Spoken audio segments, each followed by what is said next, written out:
I know. Are you hearing any background noise? No, not today. Yeah, I think I was using a little different laptop. I think we're live. Sariang.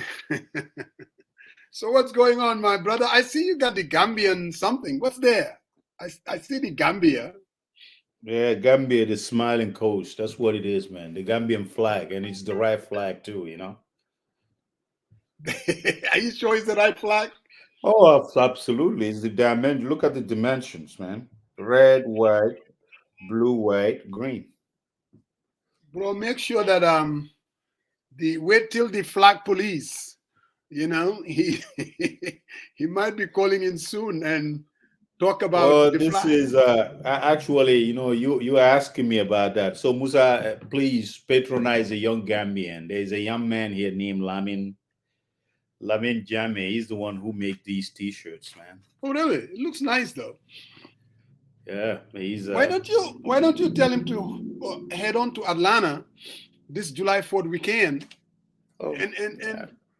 We talk definitely. about we talk about it a little bit. I said you have to create awareness. I mean, I believe he reached out to Juka. They were working on something on their platform. What platform But is yeah. that? Is that the is that the platform on steroids, Juka? Just kidding. My buddy Sariang. Uh-huh. Say I watched this debate. Which I debate? was the Biden Trump debate. Oh, okay. Uh-huh. bro, bro, what's your take? I was so upset. Uh, I mean, I couldn't even have a good sleep. It was just, I've seen a lot of Republican Democrat debates, uh-huh. presidential that is. And most of the time, if you talk about, we always have the best. I mean, in terms of policy, in terms of delivery. But in this time around, oh my God, I just hate it. It's a part of me that was sad. Another part of me was like, what in the world is going on? It was unbelievable, really. It was a horrible, horrible debate for President Biden. I mean, here you have a candidate that everybody was, the reason why the polls up to this point, I mean, he's either down or tied. And supposedly, most voters and even Democrats are thinking that this guy is too old and he needs to be replaced. And what that debate did was reinforce that fairly or unfairly, that the man is old, that he's not really fit for the job. Seriously, that's what I mean. Yeah, that's a perception out there. But I mean, he's old. He's 81 years old. But as I said, you know, he 50 years of public service, man. You know, could not be defined by 90 minutes of debate. I see like this, and the alternative is worst. Thinking about getting each other's back. I mean, right? This is not like it's not news, right? Before the nomination kicks in, the primary kicks in. If this was an issue, I think they could have hashed it out. But I think there were smart politicians around him and within the Democratic Party who just went along and say, "Hey, I think he can push it out for the next 4 years." Yeah, he has a bad debate performance, but you got Republicans who sided with a felon. I mean, 34 counts of felon. He is a convicted felon. He hasn't answered a damn question on that debate. He just spew lies upon lies. And despite Biden's poor performance, I'm sticking with Biden all the way. This is a man, who appointed the first black Secretary of Defense. This is a man who appointed the first Joint Chief of Staff as a black man. I mean, this is a man who appointed the first female black Supreme Court nominee. I mean, he did far more and beyond than our own black president, Barack Obama, at this time. He nominated a lot of judges at the lower courts, at federal level. I mean, be thinking about Muslim judges, Hispanics and all that. So, yeah, depend upon. Let's see how this is gonna roll out. I mean, they said within 2 days he raised about 24 million. So Trump only raised 8 million, and focus groups doesn't they don't automatically tilt towards Trump's favor. Some of the Hispanics that were debate watchers, all they were on undecided. They end up going to Biden. So I think this is going to pay. I think here is the thing: the alternative is worse than the 90 minutes debate performance. That's where it is. This whole thing about America, there's institution, whoever. I don't believe in that. This man is ready to dismantle, and I think Trump, for a fact that his first time, the reason he did not do things that he did not something to the rim of being a dictator is because the people that he employed. Now he had lessons learned. You think he's gonna go after those people again? Those we employed? No, No, he's gonna I don't think side so. with people who are very loyal to him and who are going to do exactly his bidding. And the Supreme Court is no different. I think the stakes are very high. If you think about 100 years of statute, 100 years of precedent, this Supreme Court is just going after those and just overturning. You got to be the stake. I mean, Biden he's a competent leader. He Look, gets old. We're all look, gonna age out. I look, don't remember look. when I get to 81 how I'm gonna do, man. Okay, Whether but I'm gonna even more slower than Biden. I don't know. But I if know. you think about the altar, yesterday we were having this conversation even at the masjid. I said, hey, you guys are, I understand the concern about Palestine and all that, but if you think if Trump has the Wins, yeah, presidency, Netanyahu is gonna go haywire and he basically do would. whatever he wants to do. So those are the alternatives. You would just kind of like, but here is another thing too. At this state of the race, people are saying let's have an open convention. Do you know how much chaos is that gonna be, and how much they're gonna try to put because the primary has already done. People have spoken. They want him as their Yeah, nominee. but You're but gonna but take that but but away from but them and say we're but gonna you have an see, open. Sarian, you're preaching to the choir. I'll rather vote for a dead Joe Biden before I even vote for Trump. Everything that you have said, you're on point. But that's not the argument. There is a reason why Joe Biden hasn't been doing very well. Looking at Musa, the polls. Musa, No, we hold know on. that. Let me come. Let me come. Yeah. Look, we are all on the same boat. We want come November. We wake up November 3rd. Is it again? November 3rd? That Joe Biden is announced to be the winner. That's what you want. That's what I want. The question now becomes, you made this argument about appointments is done for Black people. An issue came up, a question about, what are they going to do for Black people? You heard what Trump said. All I'm saying is listening to you. This was an opportunity for Joe Biden to catalog and said, look, this is what I have done. Don't listen to this man. This man is a racist. This man is that. Take the fight to him. Unfortunately, what we had was a Joe Biden who was very slow. A Joe Biden forced 2-3 minutes of the debate.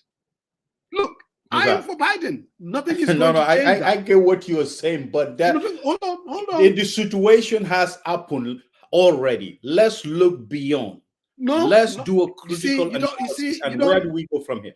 you don't do From here. that. You don't do that. We want to defeat this guy. The No, American no, but the people. only alternative They, you guys are speaking is the man to bow out. I think that he is could do that that is for the love speaking of on the country and steroids. to stop on No, I'm telling steroids, you. to stop No, absolutely. Trump from winning. This is the way it can be done. Biden could say, look, I'm in my 80s. You know what? And I want to give this country an opportunity. Here we have an individual who is a threat to democracy. Here we have an individual who is talking about retribution. Here we have an individual who is a convict. So I am going to give the country the opportunity to vote against this man. I am bowing out, and the Democrats, they can go into the convention. Kamala Harris, delegates, they haven't voted for Biden yet. They have not. No, they have not. Man, you They live in could a go to that different convention. universe, man. I'm telling you right now. If No, you look at I'm the just telling you. reason why, no, let's say for example, I'm a hard, I'm a die-core Democrat. I voted for Democrat. Here's the thing: why do you think Kamala Harris' name has not been surfaced as the alternative to Biden for years and years to like many years past? I mean, why? What was the reason? Why? Well, and the Republican tried to play into that shenanigan. Why? I'm not understanding your question. No. Why do you think Kamala Harris hasn't got more attraction as a replacement to Joe Biden than other people? Why? No, his name is out there. They're talking about Kamala Harris. They're talking about Government Whitmer. They're talking about Newsom in California. They're talking about the governor of Okay, of Illinois. I'm a So what we realist. are saying is, Uh-huh. Democrats look for us to believe that Joe Biden is the only person that can defeat Trump. And at this point, looking at the polls, I'm telling you, I mean, it's rolling the dice, and I don't think that we can afford another 4 years of Trump. And most people that are in the know are saying that if the elections were to be held today, Joe will lose. Look at what is happening in. I don't think so, man. I think it's hyperbole. That's all it is, man. I mean, definitely, I really don't think so. So you I mean, think the polling is the wrong? election. No, the election is not until November. There's a lot that can be changed. There's an immunity, you Sarian. know. Six, Huh? 7, 8 months ago, we were saying we're 8 months away. This election is not even close yet. Okay, Now all right. we're like 2 months, 3 months. I am not. All I'm saying is I am not in for replacing Joe unless and until he says that I wanted to bow out. I really don't think it's anybody's place to force him when the Oh people no, have no, no, no. We're spoken not through talking the about primary. nobody can force him. There's absolutely no way. Yeah, All yeah, I'm but this saying is whole about oh hand the country over. This is a man who is still capable. He has a lot of family issues. His son passed away. The son also has been indicted. He has a lot of family things. He is overseeing a war. It takes toll on somebody, right? So a I human hope being. I I hope don't define I hope someone by I 90 hope minutes that should overshadow your 50 years of public service. I don't. I mean, Musa, you have a look, different way of thinking. I have a different way of thinking. That's what I'm trying to say. all I'm 90 saying is minutes because he we lacks stamina. He we has are a on the bad same debate performance. team. You Yeah, want Joe but Biden to I be do not buy off re-elected. on this. I He also needs want to him to be pass the re-elected. baton. I really don't think so. I What think my he will. concern, Yeah, you can ask Coach. I was mhm. always saying, look, this whole thing that this guy is old. For me, I never. Now, of course, he's much slower. But what I was expecting is somebody who will take the fight to Trump. But it didn't Look at happen though. even It did not happen. look at even the abortion debate. You're talking about issues that these are democratic issues. I mean, it sounded as if Trump was all over the thing, and Biden could really come back and take the fight to him. He just couldn't. And I think the Joe Biden that I used to know, going all the way back, seriously, I mean, that Joe Biden, No. But I agree he with is, you, but it's not there anymore because he's 81 years old, right? yes. And Please. that is why, for all But reasons, up to today, the, Musa, you did not lack confidence until after that debate performance, and all of a sudden, Democrat. Here's the problem. Here's also no, another problem. like, No, no, hold on a look, second. Hold on a second. Here's the problem with Democrats. Here is the problem with Democrats, and a long time Democratic operatives and all that. They're all sounding the alarm, but we knew the problem of Trump. We knew this is the man who went and slept with a porn star. This yes, is a man. Hold on a second. This is a man who falsified business records. yes, We've seen people, lawmakers, despite all that, despite everything, they stick with the guy. They knew he's gonna be the worst president. You know what I think about? How the intelligence community is gonna brief Trump. Because you know what? By my books, the last time I knew, Trump is not even eligible to have security clearance. But this is a man who is vying for the highest office on the land. So, but but they this is stick with that, him. but this is No, no, no, hold this on, is but the they same stick with man. him. Now we This are is the hearing same Democrats man. No, but shouting, "Oh, the war."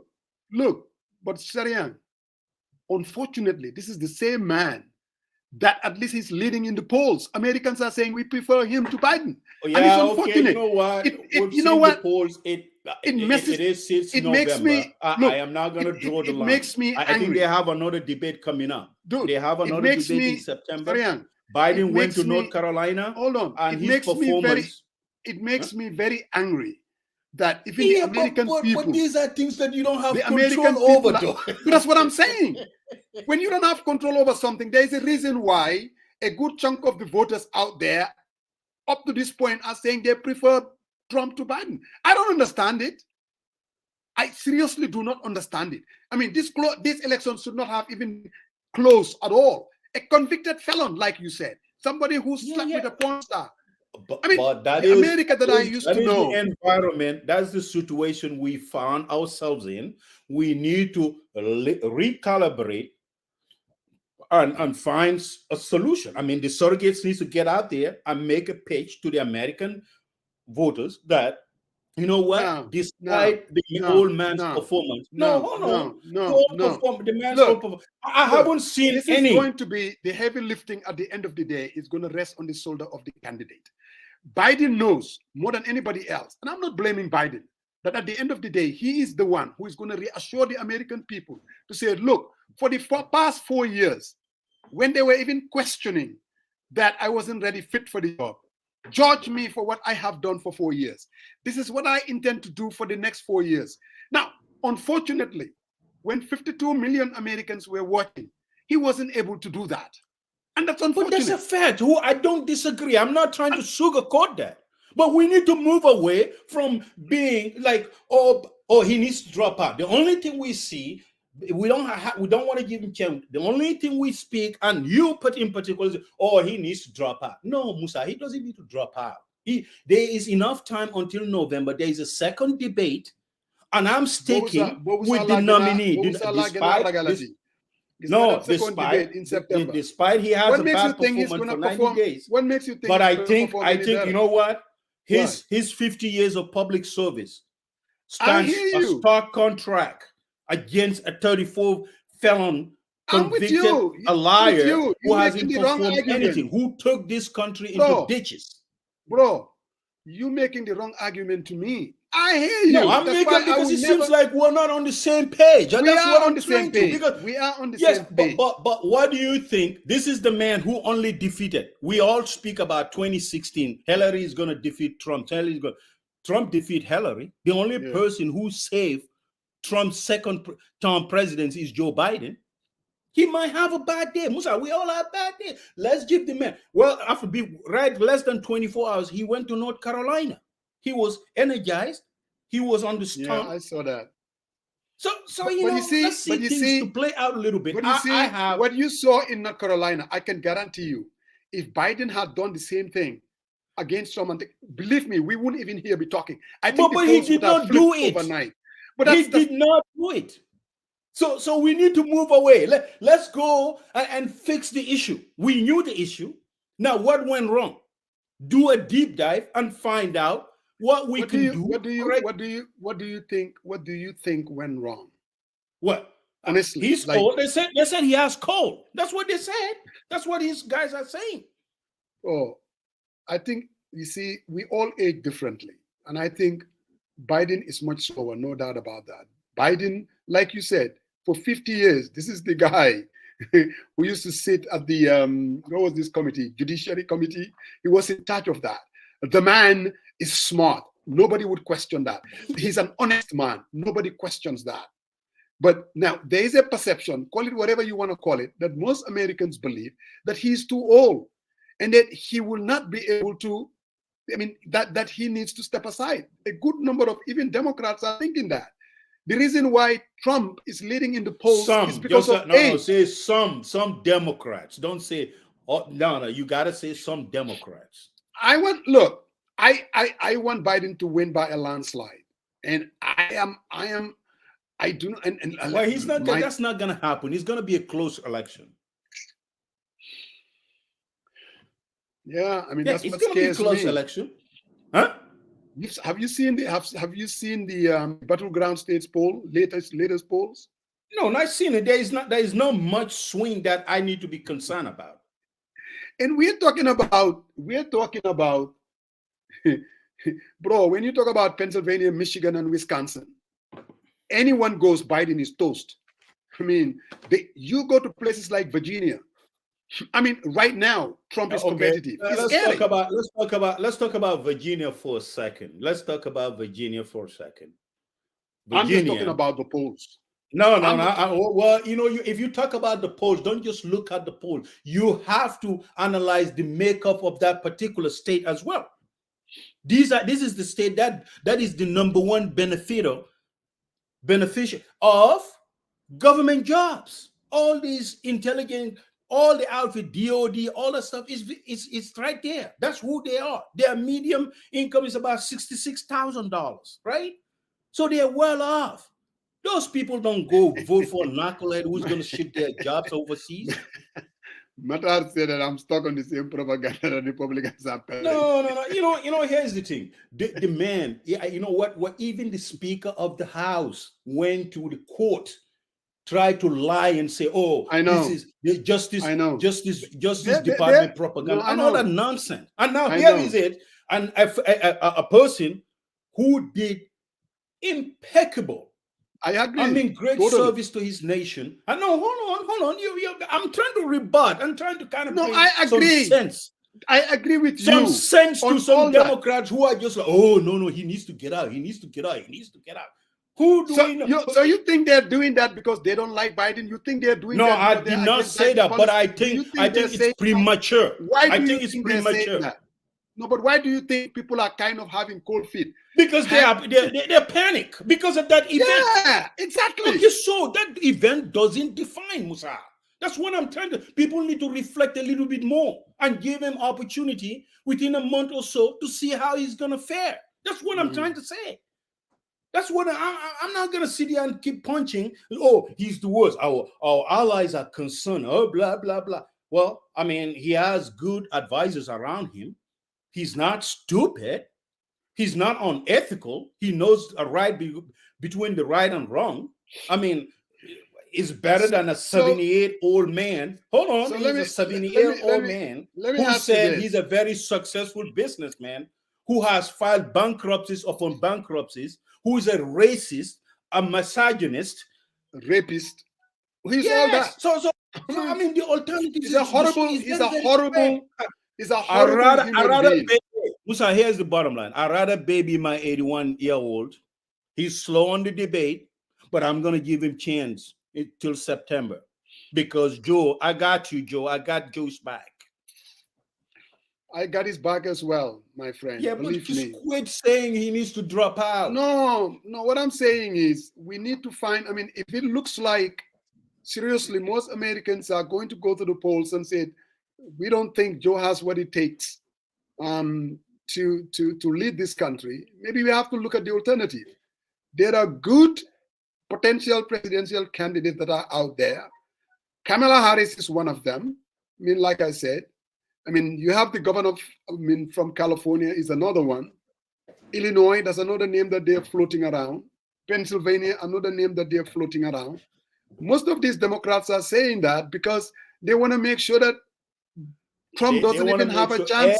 Everyone want to make sure, but give the man the chance till after the convention, see how he fares. No, right? It'll be too little, too late. After the convention, it's not too little, too late. I mean, what do you know? He can fare well. I mean, who knows? I mean, the whole thing about the panic boy, he needs to drop out. I think that's gonna bring a lot of chaos. That is true. It has a potential for that. No doubt about that. I mean, it does have a potential for chaos. But do I understand why people are panicking? Yes. I mean, my main man from Louisiana, James Carville. I mean, he's up on, and I was watching ABC this morning. Bill Kristol, somebody who doesn't care for Trump at all. And he's like, look, I will vote for Biden. But I do believe that Biden should step aside and the Democrats could, find another replacement so that Trump will never be able to be president. Yeah, okay. All right. We've seen this with Hillary Clinton. If we don't learn our lessons, Hillary Clinton runs against Bernie Sanders. when Hillary won the nomination, some of Bernie Sanders supporters stand out. And that makes a difference in Michigan, Wisconsin, Pennsylvania. Do not underestimate the voters that has the right to pick a nominee during the primary.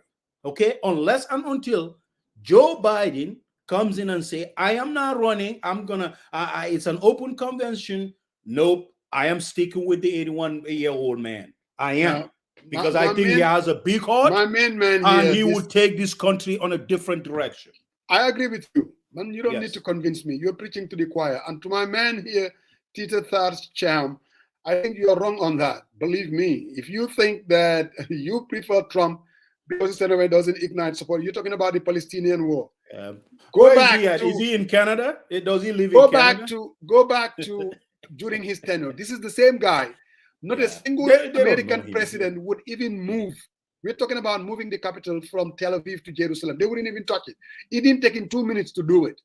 I mean, if you think that voting against Joe Biden, that we're better off as far as the Palestinian issue is concerned, my brother, you're mistaken. Palestinians will be worse off. Absolutely no doubt about it. Oh, they absolutely. Totally worse off. Netanyahu will get away. You think he's doing? He's killing people? Wait till Trump gets. This is why he does. And I think, you know what? I'll be honest. Biden made a mistake when he flew in to stand shoulder to shoulder with Netanyahu. I get that one, right? But you think Trump? If you're thinking that Trump is worse, go back. Maybe Cham needs to go back to history, right? Like review what Trump has done for Israel and coming out here disrespecting people and all that Netanyahu. Maybe you need to go back history. But you know, American presidents, this is the whole frustration. Like Musa, as I told you, people get frustrated, even Netanyahu. America is sponsoring. America is sending all this aid to Israel. This is a man who doesn't even don't want to listen to the president of the free world because he thinks he has a support from the other party. And you know, there's a difference between Democrats and Republicans. On today's Republicans party, Democrats believe in something actual democratic institutions. Correct. These are people who really want to find solution for American problems. The other side, they just want to spend. They don't want to talk the truth and all that stuff. So, I mean, 3 years is different. Think about if we vote Trump into the office, this guy has his own cognitive issues. 3 years down the road when he's 81 years old, okay. I mean, that's the alternative. Am I going to vote for someone, at least Joe Biden? If Pamela is there, we know someone who is very capable. She has been an AG and she's been a senator, very smart. She can step in and take over. But Biden guy, Joe, he's thinking about taking that North Carolina, North Dakota governor, whatever that person is, off ramp, who is out of touch. So you think how this country, this is the alternative Americans have to come to terms with, right? We don't know, and that's what makes me sad, and I don't understand it. Yeah, but Musa, it's not like I think there is still chance. You ask them about the economy, they think this. You ask them about the economy, they will trust Trump more in handling the economy. And I'm like, what planet do these people live in? But Musa, you ask them about messaging. That's the messaging. That's the messaging. And every Democratic operative hit Biden on that stuff. Biden has done a lot to revive the economy. So that sales pitch, they have to do that in order to change. Because do you really think, I'm asking you and other folks, do you really think Trump did a lot for the economy? No, he did not, as far as I'm concerned. But that's not what Americans, the average Americans, that's what they think. And I think the only reason Americans are unsophisticated. When they hang on what issue, when Biden is too old, in fact, they think both of them are too old, and they want to be given a chance to have all choices. And then you have this Kennedy guy. I mean, and him being in the race too, as a third-party candidate, most Democrats that don't want to vote for Trump, they'll settle for a third-party candidate like Kennedy. And I'm afraid of that. I'm sorry. Musa, I think here's the thing. You've been here long. I've been here. So I think when it comes to that choice, the last hour, this is the alternative. This is how I see it. Yeah. I'm going to vote for a racist someone who has 34 felons maybe might be restricted to fly some countries, whether he's going to do Zoom at the White House, I don't know. How is he going to Okay, be briefed? okay. They How's want he us. They want how us is to he going come to be? back. No, no, but here's the thing. Musa, some of the people, I don't even if even they watch have Musa. misdemeanor. I don't even watch Fox. I am the most tolerant person in the world. That is one channel that I cannot, for the life of me. Pasamba is the intolerant one. I am the tolerant one. I cannot even watch Fox. No, no, no, no. I know you're a passionate, you're a Democrat, but we have to tap down these emotions saying, oh, the only way we could do is let him get out. He needs to get out. He needs to bow out. Bro, Musa, I really think when it comes to, at the end of the day, when it right. comes to Trump lie, he says a lot. When he said this, I was watching the debate. He says, a lot of military, I can tell you this, a lot of military They trust me. they love me. And I said, okay, I don't know. Maybe you live on the freaking different universe. I mean, I'm telling you right now. And you know what? Because The MF was not even answering the questions. I swear to God. You ask him no, about this. he was Has his talking points. He yeah, knew. All yeah, I'm going to talk about is the border. Ask yeah, him no. anything in the world. He goes back to that.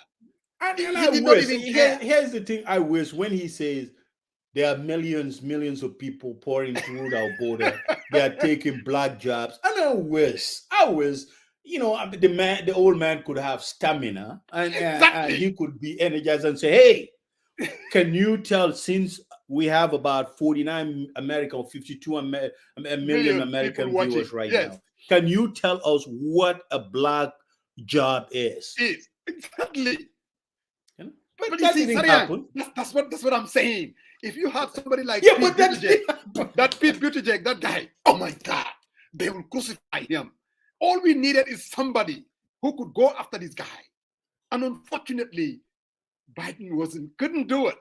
I mean, No, he couldn't do it. I I get get it. it. He I wish just I couldn't could, do but it. he could not. But still now, He Musa, couldn't prosecute the 90 minutes. He has his mojo at the very end. He yes, got a little boost at the very he did. end. He did. But He did. and Musa, we gotta be also fair. How about the moderators? The moderators could have fact check and No, follow up and say, but no, no, no, no, no, no, no. Don't blame the moderators now. This was part of the agreement. There were agreements that they made. They couldn't. It was the job of the Biden to basically fact check him and say, "There you go again, lying like nobody's business. When you said this and you said this, it is not true. This and this and this. It's not the job of a moderator to be because you know how I don't Trump know, is. but you know what? If the moderators are human beings, when they felt that the 81 old man is kind of slow on his toes, they could kind of, yeah, sometimes you have to jazz pass. They can be playing, That's bad. but he can come in as But a, anyway, uh, Gaina, we need to come back to planet Earth. They're talking about no, this American is politics. this is our planet Earth too, because this thing. No, no, no, no, and I think people are. Baby, we live here. I have kids here. This election is very important, and all the Extremely. decisions that are made here might impact me and my family for years and years to come. So, Absolutely. yeah, it's very important for us to talk about. It's just not Gambia alone. This is something we have to talk about because No, we gotta make a pitch to those who are eligible to vote. Get out there and vote. Okay? I understand the Palestine concern, but I tell you what, if you think Trump is gonna do better in terms of Arabs and Palestinians. Israel and Palestine, Illahi, you live on a different planet. I'm telling you right now.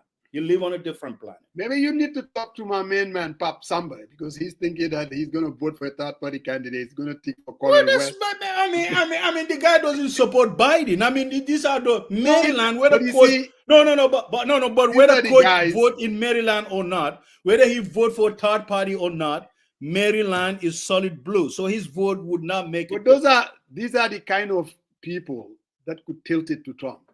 You see, and there's one thing that you said, and I agree. There's a difference between Republicans and Democrats. Republicans, Trump can go out there and rape a 15-year-old. They will still throw their support behind I him. swear Honest to to God, God. The Republican Party that I used to know, no, that Republican Party is long no, gone. you know the ones that speak up, that stand up to him, those are all voted out. Right? Yes, Those are exactly. he What does he that will tell yeah. you? So yeah. So those are all voted out, and the guys, think about the John McCains, all the other people Romney. who could actually buck their president and say, no, Mr. President, you can't do this. But now we don't have that. But at the end of the day, your vote matters. Vote, especially Georgia. Anyone in Georgia who's Like, watching this, bro, don't worry about that. 90 Even my kids, they don't watch the debate. They don't watch. I was telling Keba, did you watch the debate? No, damn it, I don't. I'm like, you're going to vote. Believe me, I'm going to make sure they're going to vote. Each and every one of them. Because the young people, they are totally disengaged. They think both parties are the same. These are two old men. And especially black people. And that's the one that's why the argument that you made, I wish Joe could come back. Because Trump now is making it sound as if that all of a sudden, black people are seeing him as an alternative. I mean, this guy is a racist. But did you watch even in some of your areas in Atlanta where he went with that guy, the Barron guy from Florida, Mr. I can Tom, stand him. Mr. Tom, Yes. and Ben Carson. They went to a very famous neighborhood barber shop, and they were gonna have some type of round table. Somehow Trump called Ben Carson, and the guy freaked out because he has so much backlash. It's in Atlanta. I mean, I was watching it. Yeah, so black people, everybody boycott. They said, "Oh, you're gonna be realigning him." He's not. They're just making you guys align with him. And the guy said, "I did not know that. This has nothing to do with politics because we don't even talk politics at this barbershop. We talk about sports and everything." When they came and talked to me, I thought really they were gonna come talk to us about opportunities for black businessmen and all that. It turns out to be so. But hey, Atlanta, if you care about this country, if you care about the plight, if you care about we have chance to nominate 2 more Supreme Court justices, if you care about those, get out and vote. Don't let people let you think that 90 minutes of debate, yes, the old man, he could have done better. He lacks stamina. I get it, but he's 81 years old. Give him chance. Vote. Your vote will count. Brother Malone, I am getting ready to roll out the red carpet for you. I understand you're heading to Georgia for the July 4th. And bro, I can guarantee you this city is ready. We are ready. July 4th. It's poised. I mean, big artists are coming. Big artists is heading to Atlanta. And if I could just run it through a little bit, global properties, my Atlanta folks, the ones that are watching, the July 4th starts on Thursday, 5 p.m. at Savannah Event Hall. Global Properties is going to be there with their bankers. You want to own an apartment? Come 5 o'clock. Sol Fraser is going to be there. Nilan is going to be there. Guaranteed Trust Bank, they are going to be there. Their deals, I'm telling you, $45,000, $50,000. Sometimes even getting a piece of land in the Greater Banjul area will cost you a lot. And you're dealing with schemers and liars, and before you know it, you're in court for 2-3 years for a piece of land. Here, you're getting a land, a nice apartment or house for that matter, depending what you can afford. But let's just go. Let me give you a little bit of just so that you see the houses that I'm talking about. Sariang. It's important for our people to see it. And whilst we wait for Buhari and the team, Pap Samba, send ko affaire ide.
So, Sarian, this is what I'm talking about. Folks, Global Properties is going to be in town. Yes, the US store is starting in Atlanta. You see those apartments? I mean, these are modern apartments. And they'll be heading to Seattle, where my brother lives. I mean, in Vancouver. So the people in Seattle, get ready for them. They'll be heading to Dallas, Texas, New York, Maryland, and Minnesota. And Manmide Sarian. Yes, I do have a house in Gambia, but I'm interested in this. Really, I would want to sit down and talk to them and see what they can do for me. And my brother, Umi is already inviting you for a super. When you come, like I said, I'm not only rolling out the red carpet for you, and Samba is going to be here as well, and my sister Fatu Kamara is going to be in town. So we are always there, not only around the super, we're all also going to have our debates. so that's the Thursday. But Sariang, no, I gotta give my people what is happening in Atlanta. So you know, put a ticket, we buy it. And you know who else is coming to town for the first time to the US? Nila kano temu casino no. Yeah. Nila kano temu kalano. Yeah. Nila kano temu kafenke no. Musolu pa ngambari koele no. Mote nyinkano bonila nombulu anunsa sama tinya ikoduni adiama masia aliala na wene bekiri luolota jumale luolo ajera ikomu Birkama boy na achievement award collect all the way in the United States, Atlanta in July 4th weekend okono Birkama boy be taraleje ning stone kelo wata fans on mini alon ko nyodi ne manke wara nyodi keta famo keta ibe se fintina Gambia no mumela be yebot la be to fintina Birkama bo be taraji luobe lola dulabe tela ndol kanna fuolle ki nsamba sate to sate fartap what. Let me bring it to Atlanta, Georgia. My brother Sarihang, I am telling you. He's a Baribunka musician, Singati. I like SONA, you know. Bro, the city of Atlanta didn't go in the bus zero, like the Senegalese would say. I mean, for the first time, I mean, one of the best, I would even say the best musician right now in the Gambia is Birkama Boyo. He's coming to Atlanta. Huh? No, bro. So, and we're not only stopping there, Sariang. Got some other stuff coming. Listen to this one. Woman, yo. Mani mbëggeel dafa neex yow soo aimé ki la aimé dang koy xool muy ree ngay kontaan. Hello. Salam alaikum, my Senegambian people. Weekend celebration lañu wax. Inshallah, July 4. Jaw Job Didi and many more artists, inshallah, dinañ teew fan Atlanta, Georgia. So guys, we invite you all to join us. You daddy make it like the best weekend ever in Atlanta, Georgia. Jaw Job Didi dina teew, yeneen daanaan dinañ teew. You daddy make it like burn, make it fire. Donc like we invite you all guys ngeen ñëw support Agera. New def weekend celebration bu amul fenn. Marian, Atlanta dina garaaw de. Dina garaaw. This is Jojo, one of the upcoming young musicians from Senegal. Oh, yeah? Yes, the guy is unbelievable. Very smart. I mean, he writes music. He works with, and Merinjai is going to be in town as well. I mean, you're talking about, she's actually the Atlanta musician. She lives here. I mean, Papa Moy Ablainjai, you know, one of the guys that actually started the July 4th. Contributed. I remember Ablai on Gambia. Yeah. Oh my goodness. Yeah, Gambia. Yes. So the daughter is going to be there, and they're performing on Saturday with Birkama Boyo will be receiving the award, and he's going to perform as well, receiving the award. But we're not stopping there. There is this group coming from Minnesota. They do the cultural group la. We call him Gewel Mbai.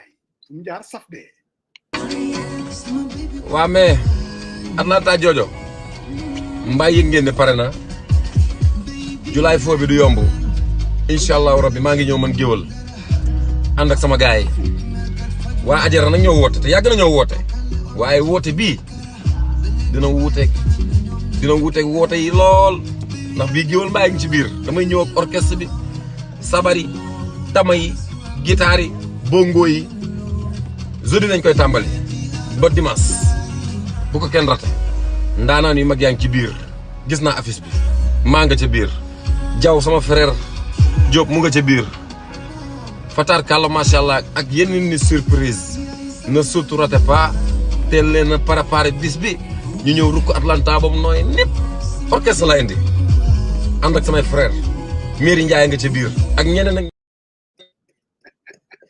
mu ne dina rukk Atlanta ba mel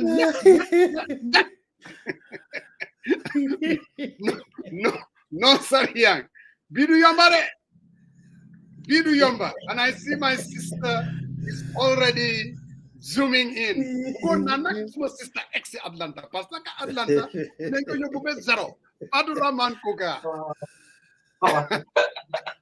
waaw salaamaaleykum aleykum salaam nuyu nañ la Fadu fay naa leen bu baax a baax how you doing I'm okay Mr. Dieng nama naa leen bu baax a baax ex nga rek man leeral plateau bi comme ni Sénégalais yi wax da nga ñëw rek leeral plateau bi yaa wax lii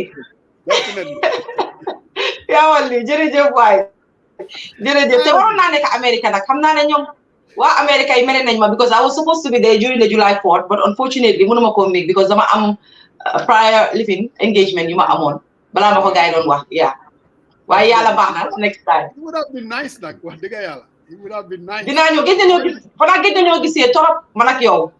Yes mooy Banjul bi nga amee sa when you were unveiling your magazine. Yes that's right. And I use what Mr. Sariang. That's my elevate. This lady. Thank you. He made me so important. I'm like, oh my goodness. Unbelievable. Danga important di man da ngeen important si man de yow coach Banka Mane Buhari mi toog yéen ñëpp da ngeen important si man.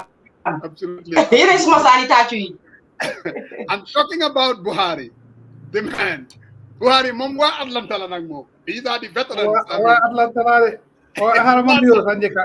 Asalaamaaleykum na ngeen def nag. Good to see you. Wow, good to see you too. Maanaam send message sax waaye comme am SONA yaa ngi busy mënuloo ko gis loolu tax waaye maanaam send message pour laaj la when we should come on. Man am nga sa waa ji moo drop the ball. All communities past number moo la waroon a. In fact, he's the one who sent you the link, right? Moo ma ko seen waaw. Exactly.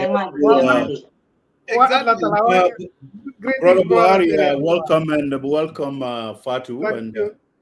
Thank you. I think Matar Sajo is asking whether you are Buhari from Gambia. I said yes, he's Buhari. Raki Radio. I'm really in the company of comrades. Yes. Yeah. Yeah, I was telling Musa, I said before social media and all that stuff, we used to have a lot of information from Raki Radio, and that was developed by Buhari, Yeah. Thank you. Waaye bala leen ma rek ma door leen daala rek comme si Amérique xam nga léegi nekkatuma Américain waaye nag seen gars yi moom ku ma tanewu dégeen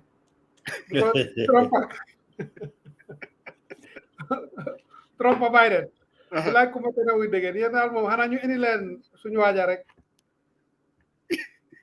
indi leen Barrow at least na no boobu kay oh no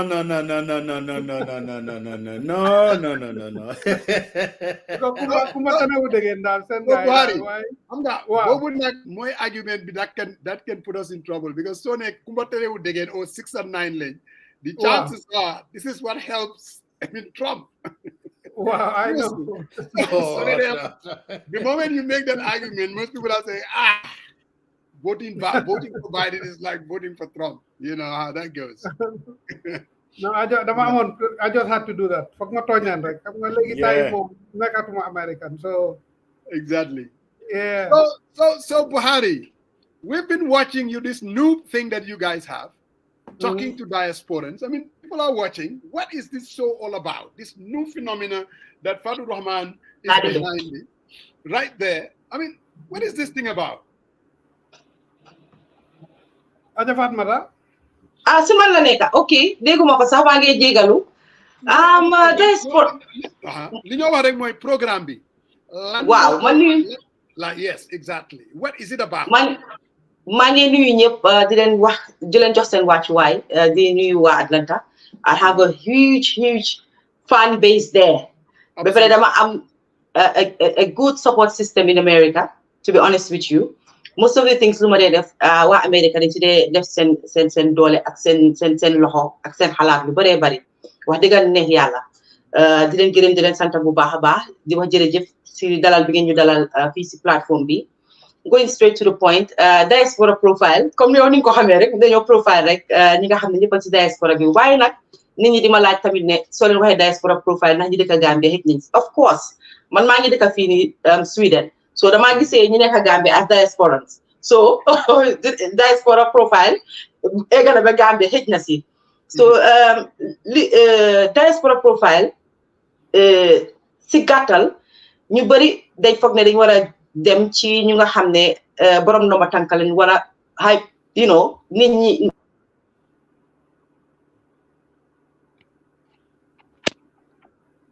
Yeah, mu ngi freeze a little bit, Buhari. Can you kind of interject until she comes back? Waaw comme Fatmata li moo wax rek comme diaspora profile nekkut loo xam ne is just for celebrities because that's what we used to in Gambia and Senegal that people profile ñoo xam ne they are well known. But we want to bring something different. We'll profile those that are well known, but we'll also profile ordinary Gambians because most of us are not well known. Most of us are ordinary Gambians. So, we really have to profile our own. So, that is the concept, and bring up people because we just noticed there's a lot of negative energy on social media. And then we thought we'll bring something that's positive, something dina lift the good things out of everybody, all Gambians, and not only Gambians, because we are going to profile, like we said, we don't want to reveal too much, but we are going to profile not only Gambians, and we want to bring the best out of everyone. Because I'm really surprised. People are new for so long, and I didn't know that they had such great achievements, whether academically or business-wise or sports and all those things. I had no idea that they were this accomplished, and I was really surprised. So that's why we wanted to bring this. We would provide a platform for Gambians in the diaspora, profile. Yeah. So Buhari, okay. My second question would be, ultimately, what do we get out of it? By profiling, let's say, Sarian Maron, an accomplished in Vancouver. Or profiling Samba Jao, an activist on steroids. By profiling those individuals, what does that do for us? What does it do for the Gambia? Really, ultimately. What it does for the Gambian is because Sarian, Mugini, Yoyangini, and Coach Mugini, all of you guys played a really big part in the struggle to bring democracy to Gambia. And maybe a lot of people might know some things about that, but there are a lot of things you have there. If we profile you guys, it will come up. And people don't know about you, your childhood in Kaur and then in Banjul. People don't know that. And that's interesting. That's human interest story. We need people Hollywood look up to, and you like a Roy Kaidal. So to profile like Gambians, people look up to them, and we profile both young and old. So, and that is very good because Hale nga profile, Hale bari, then look up to them. They wow, come kini lini la muna def. So mantami sumatra, definitely I'll be able to do this. So lolo moy the idea that put lift the good things out of Gambians and then profile them, put in role models, again. Yeah. Sorry. Yeah, thank you, Mr. Gasamai. Yeah, so I believe I watched it yesterday briefly on Juka's platform. So I think the idea is the fact that you guys are willing to profile some of the folks in the diaspora. I think it's essential because obviously when I look at things and the reason you guys came up with these ideas, there is always a gap between folks in the diaspora, what they've done, and some of the capabilities actually and the skill set they can bring in terms of even recruitment, within the government. So I mean, obviously there is a skill gap, and the fact that there is still a lag in recruitment from the diaspora that can go in there and make a difference. In terms of your platform, are you thinking of that at all, or what is your take on those type of aspects? Yeah, I think that's very good because just like you said, there are a lot of Gambians who are really accomplished, educationally, professionally, and all those things. But then maybe a lot of people are also very humble. Um, so profiling them and with Fatmata's capabilities, and like she can really bring the best out of people. She can make people relax and discuss and talk about things that like they wouldn't usually talk about. So if you get them to profile them like this, then they will really bring out like what things that they have done. And if people are watching and people who are headhunting or things like that, they can really say, okay, now this Musa is really somebody that can like work for me because I see the potential in him. So that's one reason also that can be attached to diaspora profile. Because I mean, like I said before, a lot of Gambians have serious uh, capacities and capabilities and professionalism and education and all those things. So it'll be really good to be able to uplift these things and make them available not only to Gambians, not only to employers in Gambia, but I mean you have Gambians who have businesses also in the diaspora. So they might reach out to them and say, okay, now this is something that I was looking for, and you guys, and you really have that in you. So Yeah, and that was as I was talking about being humble. You play your own part, man. I think back in the early part of the '90s and mid '90s when there was absolutely no internet. I Exactly. mean, when the APRC government came in, all of us were glued onto this line, clip of videos on Raki radio, right? So we all listened to it. We were also watching the snippet of Jermaine, the APRC government there. I think I still have those on my laptop too. And, okay. their first meetings and all that. I mean, thinking about that, and that how you were able to actually communicate and connect folks from in the Gambia to folks in the diaspora when there was actually no social media. Buhari was on Gambia Post. Do you foresee your skills and ability to replicate that into the new platform that you had here currently? Yes, I really do. I really do because I mean there are a lot of things that we've planned that we are going to like try to accomplish. But like they said, everything starts with one step. So that's what we do. We have a lot of plans, and yeah, we're going to do our best anyway to be able to bring something different because both Fatmata and I have been blessed with certain capabilities, that if we implement, will bring something really, really different. Thank you. Mm. Fatou Cissé nuyu naa la. That's Chuka ba ma ne ana Fatou Rahman nag moom mu ngi ñëwoon plateau baa ngi yanja and Fatou Rahman, you need to come back.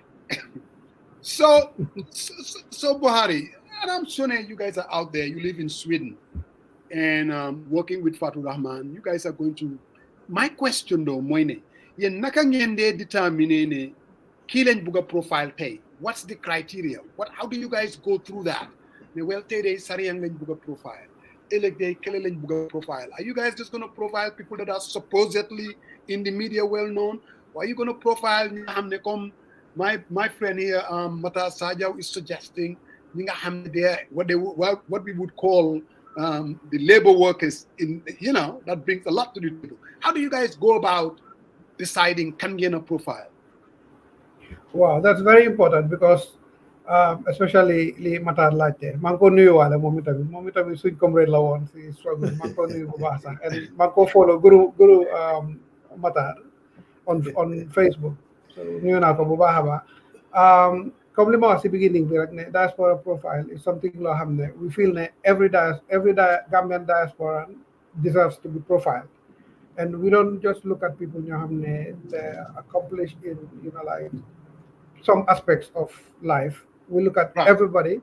Wow. And we're going to profile people they are well known and people they are not known, because you'll be surprised what people have done with their lives once you talk to them.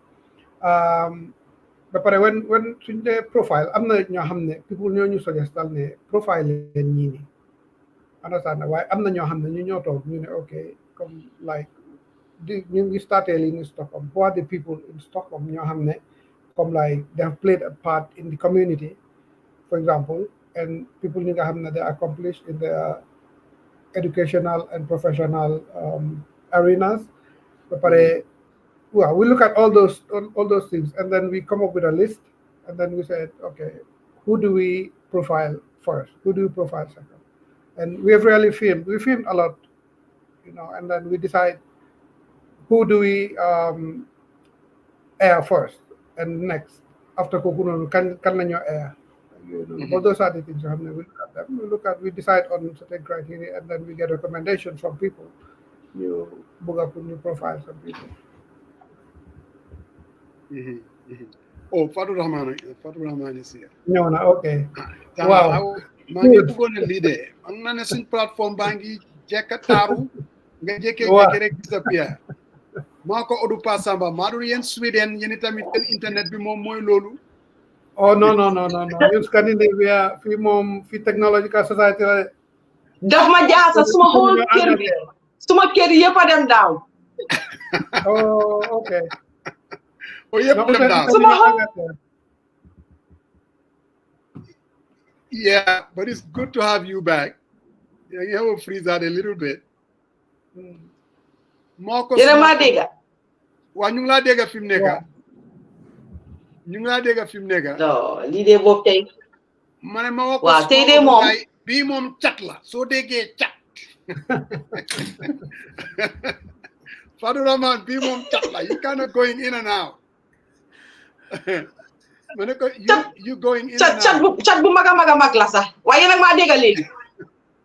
ñu ngi laa dégg léegi ñu ngi laa dégg léegi. yéen nag maa dégg léegi. yes. alhamdulilah. so. waa léegi bokkaat naa ko. maa ngi doon laaj Buhari ma ne ko yéen naka ngeen dee dem pour decide kan ngeen war a profile. Do you go through criteria or na nit ñi suggest like ko la na my bro o Fatu Rahman man foog naa ne ki ngeen war a profile tey. How do you go about that? Yéen a ngeen ko dee defee. waaw both la. am na ñoo xam ne ñun ñoo yéen a maa dégg léegi tëdd. yes ma'am. waaw am na ñoo xam ne ñun ñoo dem. waaw am na ñoo xam ne ñun ñoo reach out to ñoom. so nit ñi nga xam ne ñun ñoo reach out to ñoom seen boppa ñoo ñu def ne lii maa wax nii de kii moom a si gën a xam dara wala bëgg naa ngeen waxtaan ak kii wala bëgg naa ngeen waxtaan ak kële loolu dañ ko dee am. ba pare tamit bu show bi starté ba léegi foog naa sax suñ seetee suñ comment section bi dinañ dee gis na nit ñi dañ dee ne bëgg naa ngeen profilal ma kii bëgg naa ngeen profilal ma kële. so it's a bit of both. ba pare amul luñ ci dee seet that much dañ dee wax rek ne en tant que rek si diaspora bi nga nekk rek. dëkk nga fi of course am nga jaar bala ngaa egg si fii nii xam nga ba pare idée bi mooy rek connect ak Gambien si nekk si diaspora bi parce que tey am na ñoo xam ne ñu ngi leen a profile nekku ñoo xam ne sax nit ñi xam nañ leen bu baax duñ leen dee gis social media waaye suñu leen profile tey dangaa gis seen nit yi dañ ne oh my god kii dee mag na léegi wala kii gëj naa koo gis wala lii wala lële so dangaa gis ne sax man am na ñu ma seen messages naan ma ndax mun naa am contact yi kii nii parce que gëj naa koo gis ku si mel ni Mata Jane buñ ko lifinee maa ngi am few people that are sending me messages ne gëj na ñoo gis Mata bëgg nañoo am na Mata pour lifin ak moom am contact ak moom so it's a good thing. So yow in conclusion yow gëm nga naal ne li ngeen si nam yëpp yéen a ngi ko door di realize and what is to be expected like the big one the big kan nga foog ne moom nga bëgg a profile ta you guys are working on it and the people can be looking forward to it ne hey bii day moom laay xaar.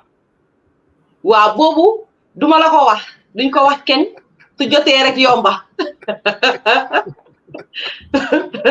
waaye mu ngi ñëw te kooku sax nekkut koo xam ne dañ naan artiste la waaye nekk na koo xam ne tamit nit ñi gëj nañ koo gis wala gëj nañ koo dégg ci comme normal nit la comme ñëpp rek waaye foni na foni boo xam ne rek su ñëwee rek yow di nga ne kii la Fatoumatta doon di wax so duñ leen ko wax. Sorry, so before you buy guy you them.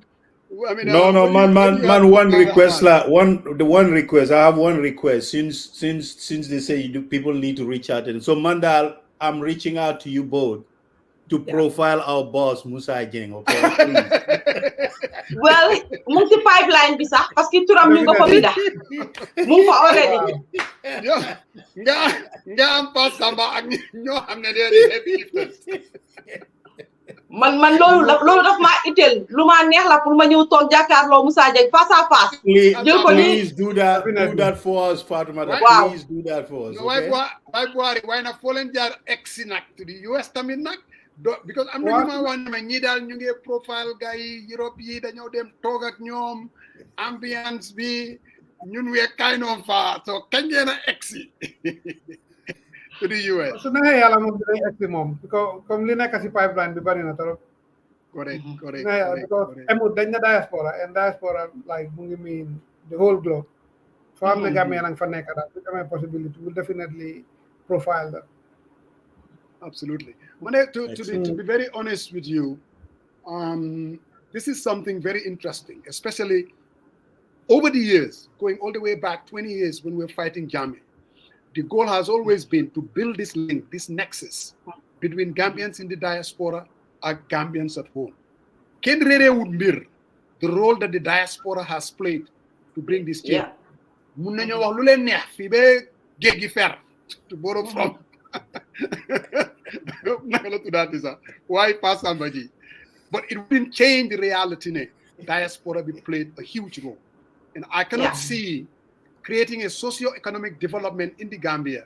The diaspora they don't have a leading role. So what you guys are doing more, going out there, finding out different individuals, what they have done, what they intend to do, and even Liki Sojasa, Matar Sajaw, they are in the nursing field. These are people that we need back home. They are in the educational field. These are people, Korosi's sister, what he's done in medicine here in the US, what he's doing in the Gambia. So to me, what you guys are doing is huge. This is more of a recruitment force for the Gambia government. If they watch Fatou Rahman at Nemo profile, that will kind of give them an insight what is out there potentially, that they can reach out to these people. So yen lingena def ni mom boko ken xé I think it's big and I think it can make a difference. Ma ñëw fofu tuuti Musa su fekkee time allow nañu ko. Yaa ngi laaj Buhari léegi ñaa ko wax ne ko bëgg nañ ñoo gis America foofu naa si tontu ba pare ma jël nag li nga mujjee wax loolu léegi nii xam nga ñi nekkoon si struggle bi bari nañ am na ñu nga xam ne nit ñi sax xamuñu woon nañu ci struggle bi expect leen pour gis leen ñoo xam ne pour nga dégg leen sax ñu wax correct gaawut te nit ñi duñ mu sax foog ne ñii ñu ngi woon ci struggle bi correct so diaspora profile dina indi ñi ñëpp ñu ñëw léegi nga ñëw ci ne bëgg nga ñu ñëw America xam nga ñëw America neex na rek ñu jël bagage rek ñëw waaye production la li yëfi production la mënuñoo jékki-jékki rek ñëwee America noonu loolu moo ñu gën a waral sax suñu toogaay fii tey bëgg nañ Gambien si jàppa si because we want sponsors, we want people to sponsor us because suñu waree jóg ne ñu ngi ñëw America we are coming with our equipment we are coming xam nga mënuñoo indi ñu bokk ci yëpp ci diaspora profile yëpp waaye at least ñaar ñi ci gën a important no disrespect ñeneen ñi ci bokka waaye man ak Buhari moom we have to be there parce que moom mooy film te man maay kii wax comme ni mu ko dee ooyee maay président bi so tey moo tax toog bi fii soo gisee ñu gën a ñëw fii tey di ñaax Gambien ni ñu support bi mooy ñu ngi expect nit ñi ñu sponsor ñu suñu mënta sponsor tam mën nañoo def advert ak ñun ba tey suñ mënutee loolu sax subscribe bi rek si suñu YouTube channel bi rek pour loolu grow rek loolu kan mën nañoo indil xaalis boo xam ne tey suñ bëggee jóg ne ñu ngay dem Amérique réy na réy bu nga xam ne how many states yi bari na mënuñoo ne dañoo tey suñ ñëwee xëy na benn yoon first time bi ñëw Atlanta la ñoo mën a em next time dinañ bëgg a dem feneen ak feneen te ñëpp Gambien si ñu ngi fu nekk ci àddina si dëkk boo dem different states ñu fa so in order to mën a def loolu yëpp Gambien si ñoo si mën a jàppa so kon diaspora profile man dama ne nekkut lu Buhari moom wala lu Fatoumatta Koka moom Gambien ni ñoo ko moom te suñ bëggee gis seen nit ñi rek foog ñu jàppa ci liggéey bi su ko defee ñu mën a gis ñun lan lañ leen amal pour indi leen ko tegal leen ko si table bi nekkut ne profiling people rek la ñoo nekk di dem am na yeneen ñu nekk si pipeline yoo xam ne bëgguma dugga deep into it yet waaye di ngeen surprise lan la diaspora profile di indi si biir with Racky TV. Absolutely. Yeah, so Fatuma, I think you drop off when I was talking about Buhari a little bit, back in the days, in the early part of the 90s and all the way to mid 90s when we don't have social media and all that. So some of the folks came across Racky on the internet. I mean, the man who was behind that brain was him. I mean, all of us, we don't know how the junta was going to work and all that.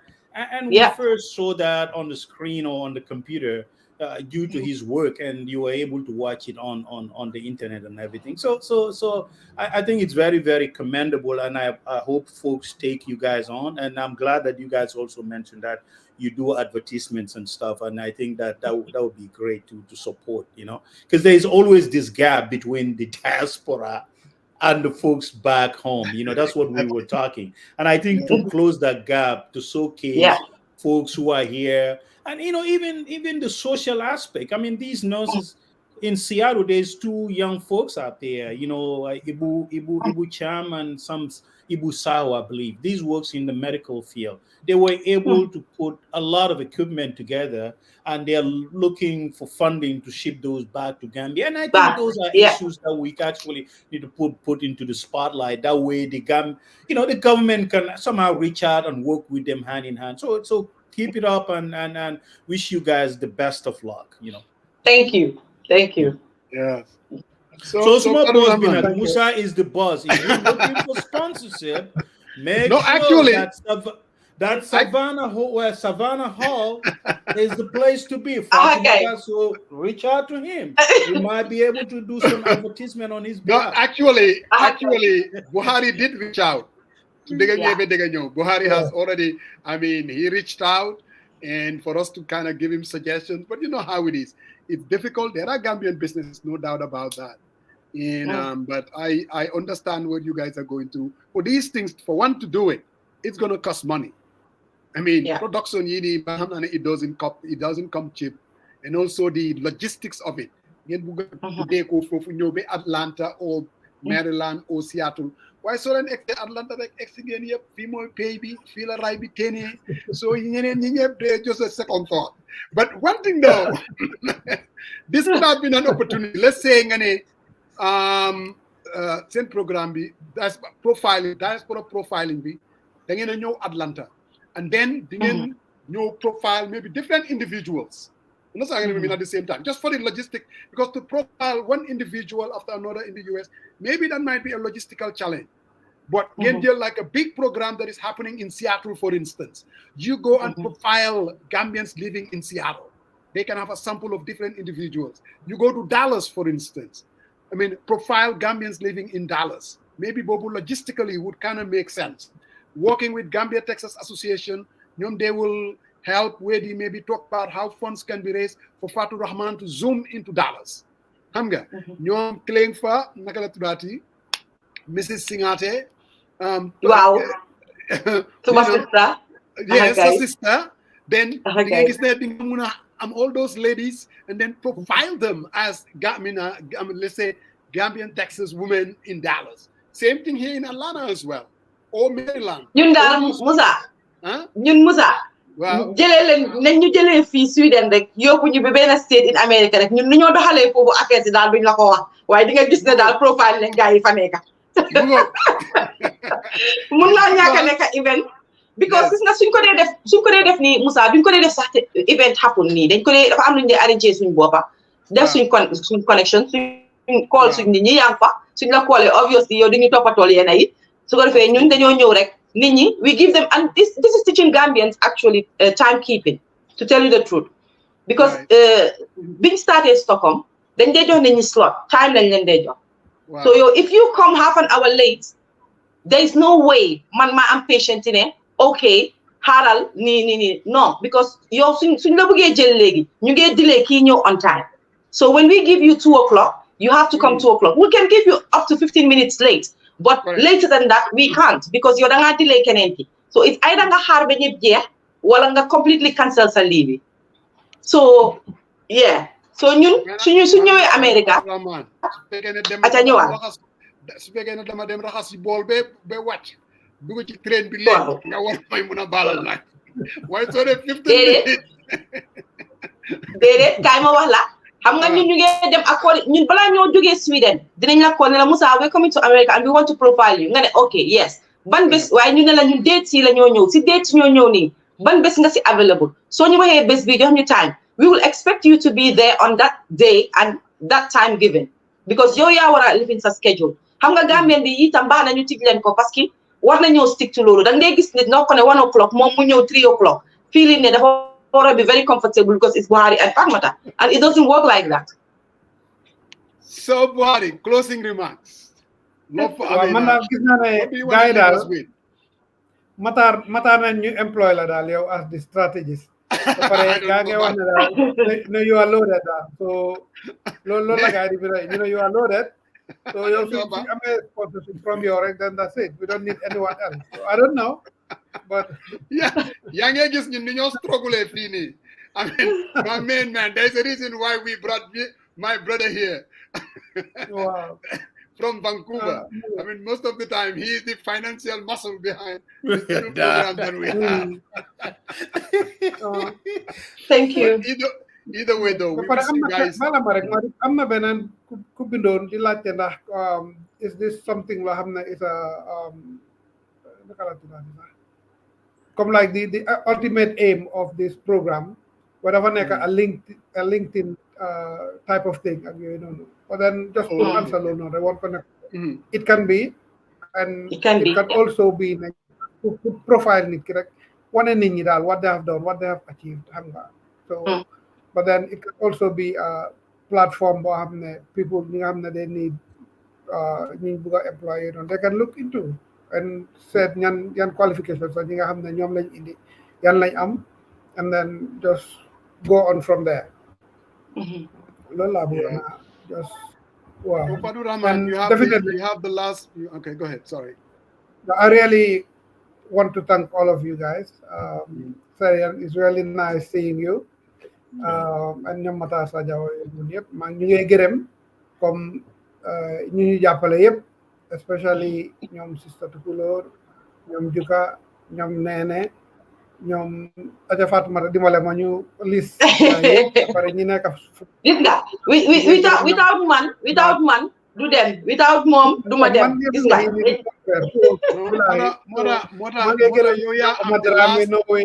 jara waaw definitely ñu jàppale yëpp daal ñu ngi leen a gërëm bu baax a baax xaaral ma bàyyi Fatmata daal moom dina jekkale am waaye thank you so much yaay am the last word waaw Pas Samba may ñu jàmm last week la woon mu ne ma ne ñoom Buhari dañoo ñëw de ndeysaan this was when we were having kini Esa you know so mu ne ma ne ñoom Buhari moom how much is the doy linkage I don't know I know was it years ago mu ne ma no bro GRTS the person that they need for director general is Buhari Gassama has been pushing that. I will vote. Then I vote for Lolo. Okay, I totally agree. Definitely. So, Father, you have the last word, my sister.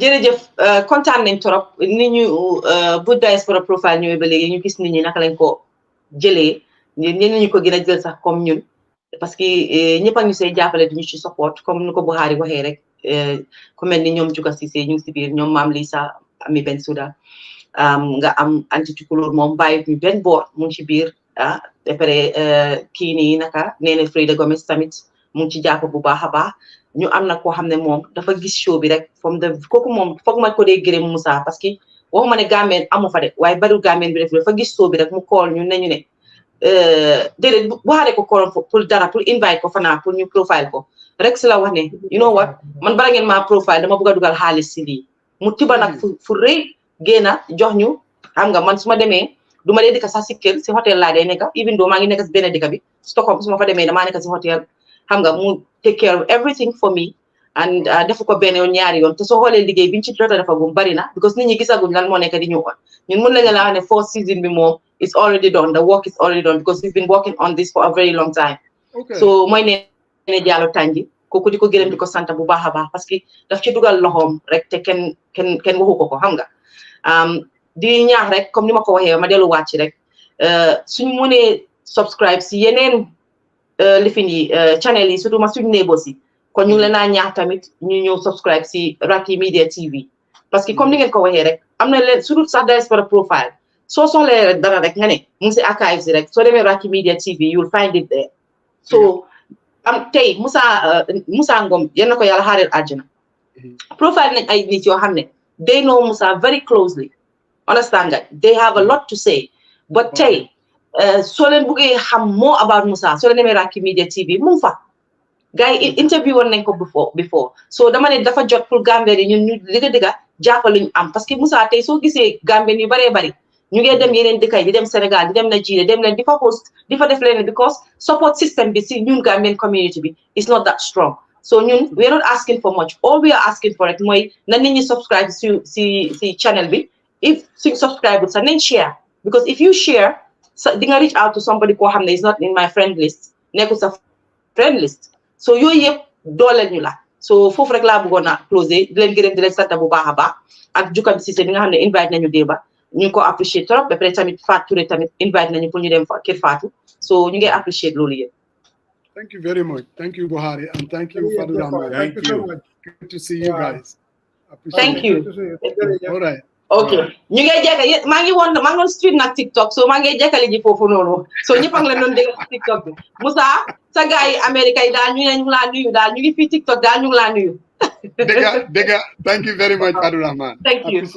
All right. Thank you. Brother Sariyang, I mean, there we have it. You know, I mean, interesting. It's an interesting concept. And I also, some of the things that they said, I'm going to use it. It's always the challenge. I mean, the logistics, the financing that goes through these things. I mean, even this little program that we have, we see what we go through. You know, people have expectations, and we always want to make sure whatever happens, and we go through that a lot. Nene is taking me on there, my sister. So, mana na Juga, how ma lan ngeen wax Juga waaye jaxase ngeen ñu ma pa sambala how ma yow la.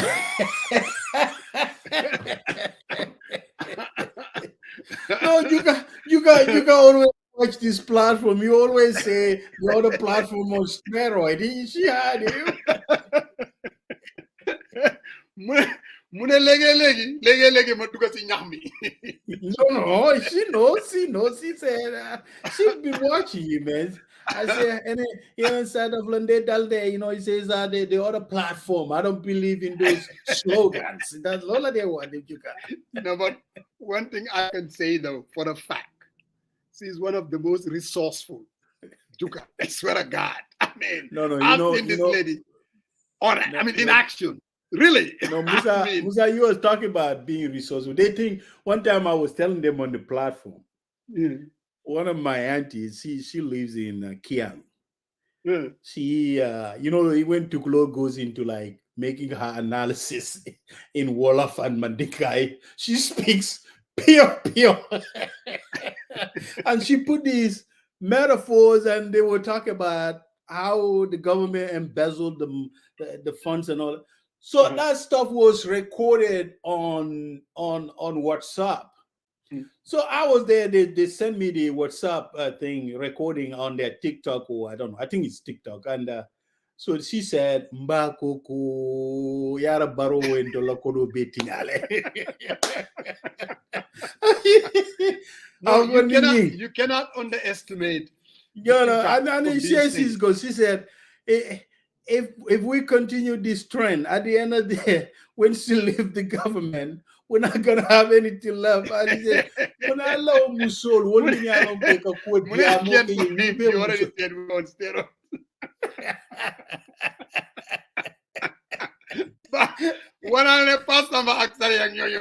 No, you can hurt you. You're saying no, but when are we gonna bring you back? You're all the time. I'm the one reaching out to you, saying you gotta come to for the people, by the people. I'm not. you're no, but you need to come back to this platform. New Jema, clear this thing. What I said, it's crazy. But like Sarian was saying, though, I understand some of these things that you guys have been, translate to Mandinka and Wolof, like vernacular languages, and just put it out there. No one can tell you. These are things that cannot be underestimated. Because at the end of the day, and what we sometimes fail to realize, diaspora bifi, it's about winning the hearts and minds of people. And unless and until you give them the information, there is always this thing that Gambians are low-informed voters. And to some extent, that is true. But I'm telling you, they're not idiots either. Even in America here, there are a lot of low-informed voters, and a whole lot. We all see that. I think Musa, one thing that's going for them though on their platform is folks might not have access to internet. Even in rural Gambia. Yeah. But folks are subscribed to WhatsApp groups. If you record your session in WhatsApp, trust me, the likelihood of someone getting it, even in rural Gambia, it's very, very high. They have these recordings. And when I watched the whole thing, and she said, Mbakoko, yara Barrow na la mansakunda ulin dola kodo be domo. Ya yele. Nyul moy ban la ci dai la nyul moy ka diamo mi be fa. So tukula Adama Barrow na la mansakunda. She goes on to this and she's like really into it, and it's crystal clear the message that she's getting. And these are cool, they people care about it and say, So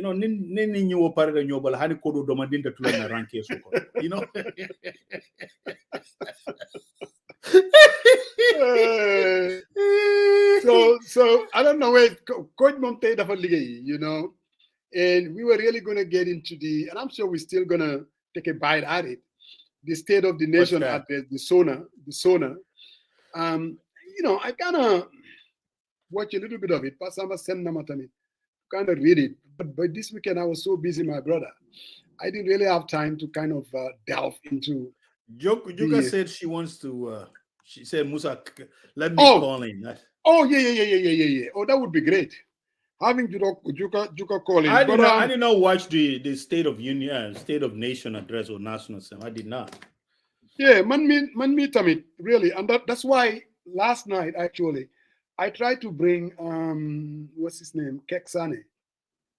Just somebody that can, really, we can kind of have a decent conversation about it. And I'm going to, unlike you, I don't want to come here and just be critical for the hell of it. I don't want us to get into the debate of conviction. What conviction? Conviction and arrogance, and try to pass those two. Oh, if you want to bring the debate onto the platform, you are more than welcome. Just kind of started from where we started off, and everyone is listening, so it's okay. You wanna start at the part, you can go ahead. Let me send you the link right now. if you want to steer the pot, No. you're welcome. I am not even gonna say a word, man. If you want to do it, do it. Hold on. I want to send Juka the link. Where's the? Yeah. So keep talking, my brother. What am I missing? Yeah, I said if you want to steer the pot, all I heard was, I don't know. He said the economy was doing really great, so that's what your party leader said. So I don't know what your take is on that. I thought our party leader. Whose party leader? He's not my party. Who is your party leader? My party leader? Yeah. I am independent.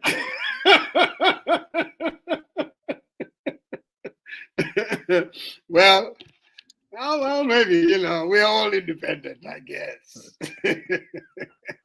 But Jukala buga mu ñew toj yax bi, no, seriously, I read a little bit of it.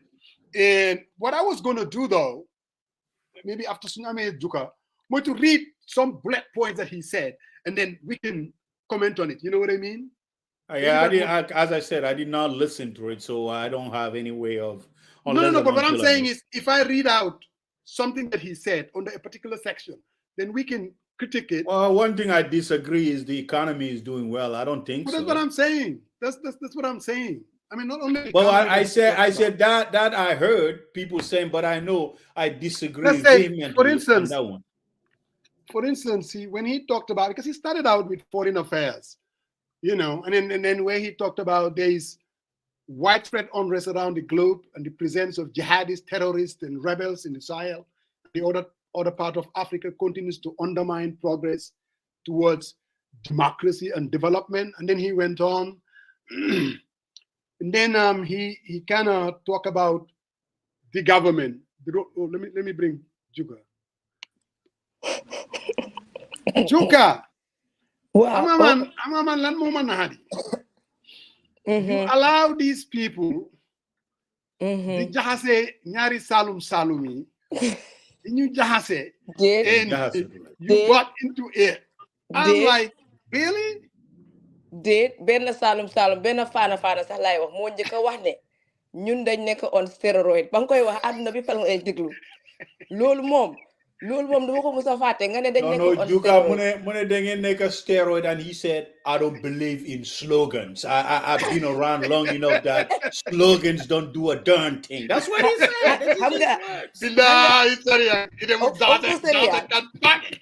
Uncle Serian, gis nga Uncle Modou mi dañ lañ liste xaar mbiram.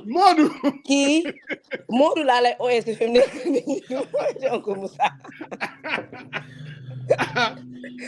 Gis nga yow foog ñu liste xaar sa mbir. Billaay wallaay talaay comme li ma ko waxee léeg-léeg nga dem si ñax yi man daal duma la dee understand. te ñi seetaan nañ wax dëgg ndax dañ lañ lay understand léegi-léeg ma understand la waaye léegi-léeg ma ne non dëgg Uncle Moussa. All I know is my sister Juka, my aunt says, "Nko, mana o sungu tu mese o nyimbi ala kanya ya baki. Mana nyifo bota muntol don ka ko nyi.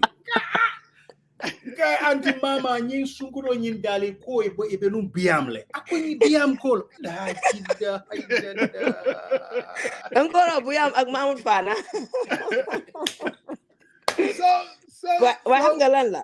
ne waxante dëgg su message baa ngee jàll gaa yi ragal nañ waaye ñun duñ bàyyi stéroïde bi de ñun stéroïde la ñoo jël full force ba 2026 gaa yi suñu rek la wutee yaa ngi understand xam nga am na ku ñu tontu temps yi li passé xaw ma na dégg ngeen ko géwél bi man la tontu ñun la tontu BMG gang bi xaw ma na yëg ngeen ko kan la noonu déedéet kon ne jàll boobu duñ leen ko wax I'm not you guys he doesn't follow you guys. I'm telling you because he said you guys are too hard on fire. No. That's what he said. This guy.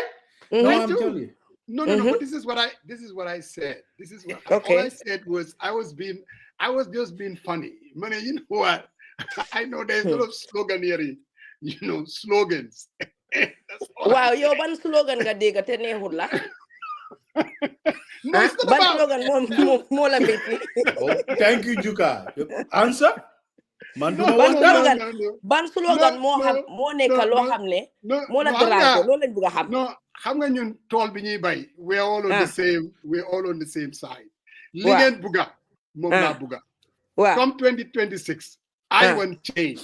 I've always wanted change, and I will never move away from that. The present status quo, as far as I'm concerned, is unsustainable.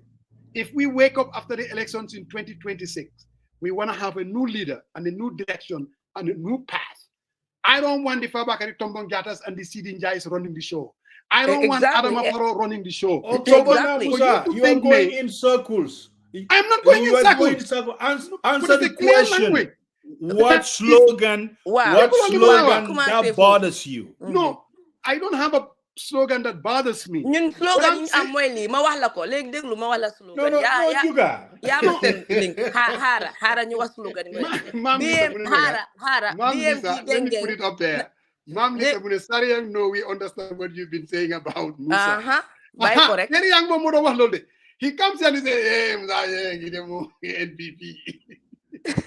Wa légui do lañ wax Uncle Musa mu may ma wax. But now Mam Lisa, tell me this.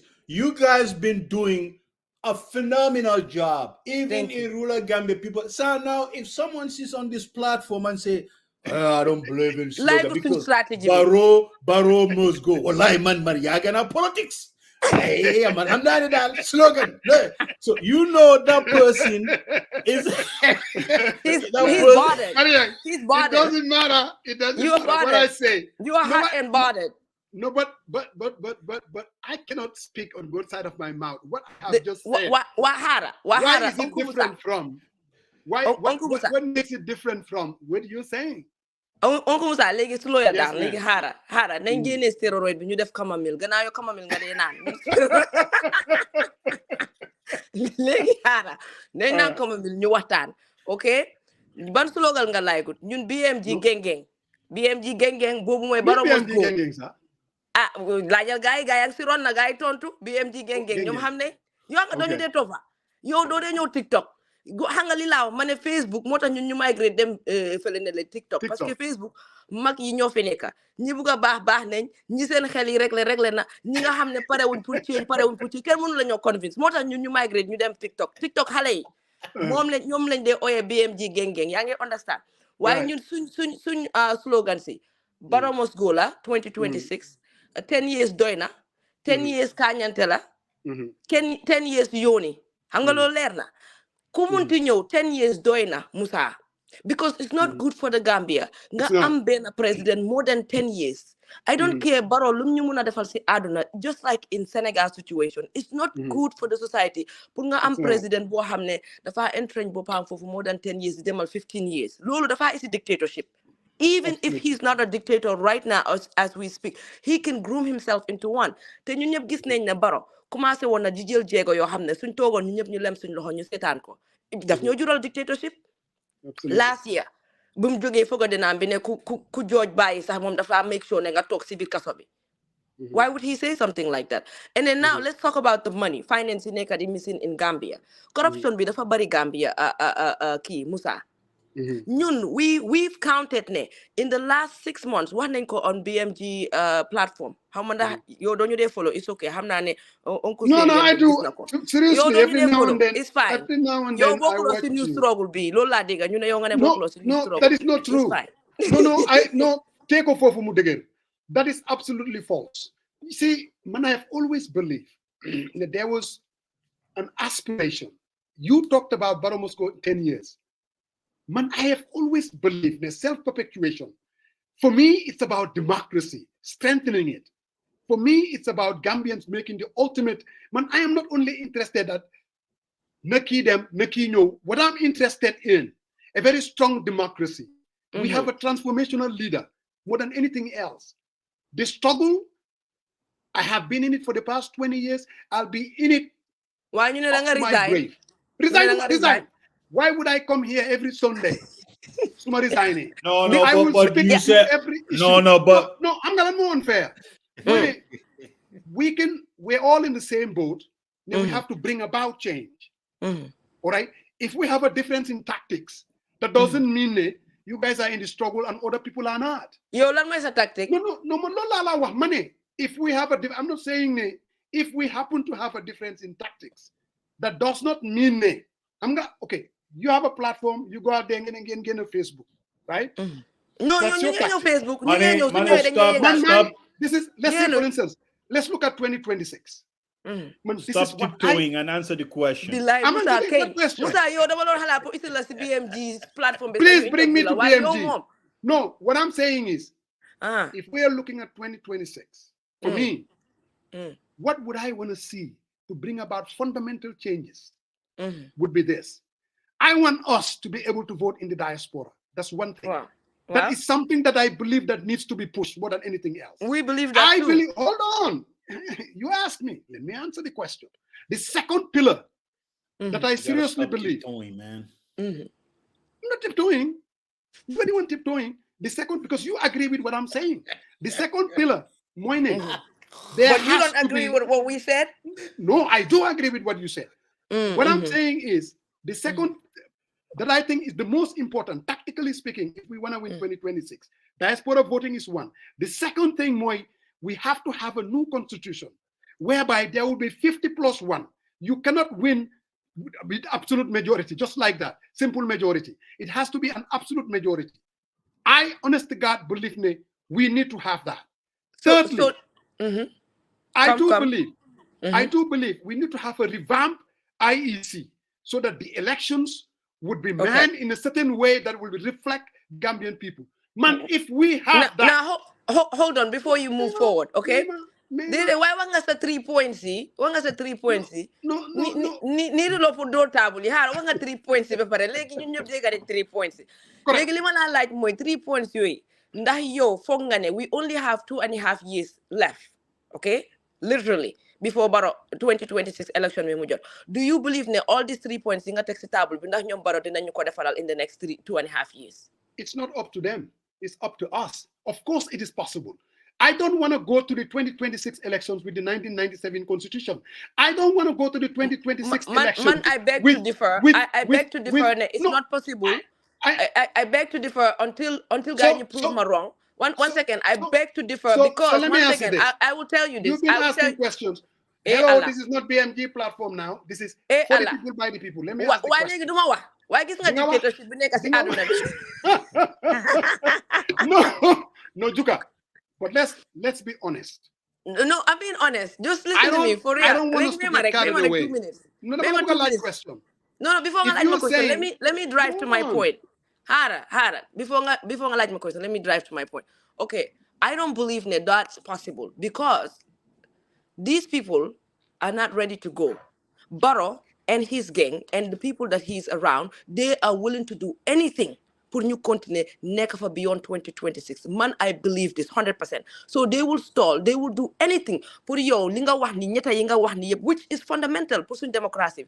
But they're not going to do it because if they were going to do it already in the content draft constitution, guy is what stable. But holal ni guy def guy nge sepi linga hamne mo len no benefit ñu ko isi diko table every single day.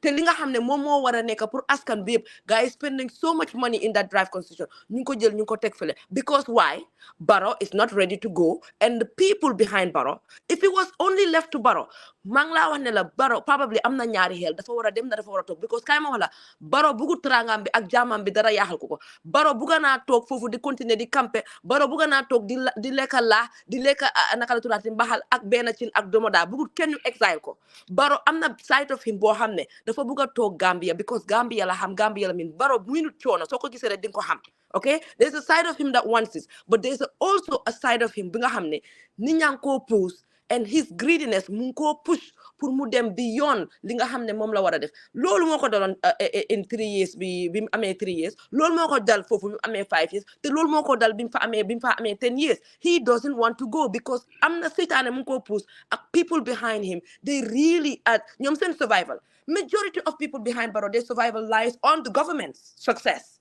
or them being part of the government. They are not independent creators of ñoom seen own destiny. Pour ñu liggéey ñu mun a tekki no each one of them most of them munuma ñoom ñëpp waaye most of them they know seen survival ak seen future ak seen future family ak seen am all depends on Barrow.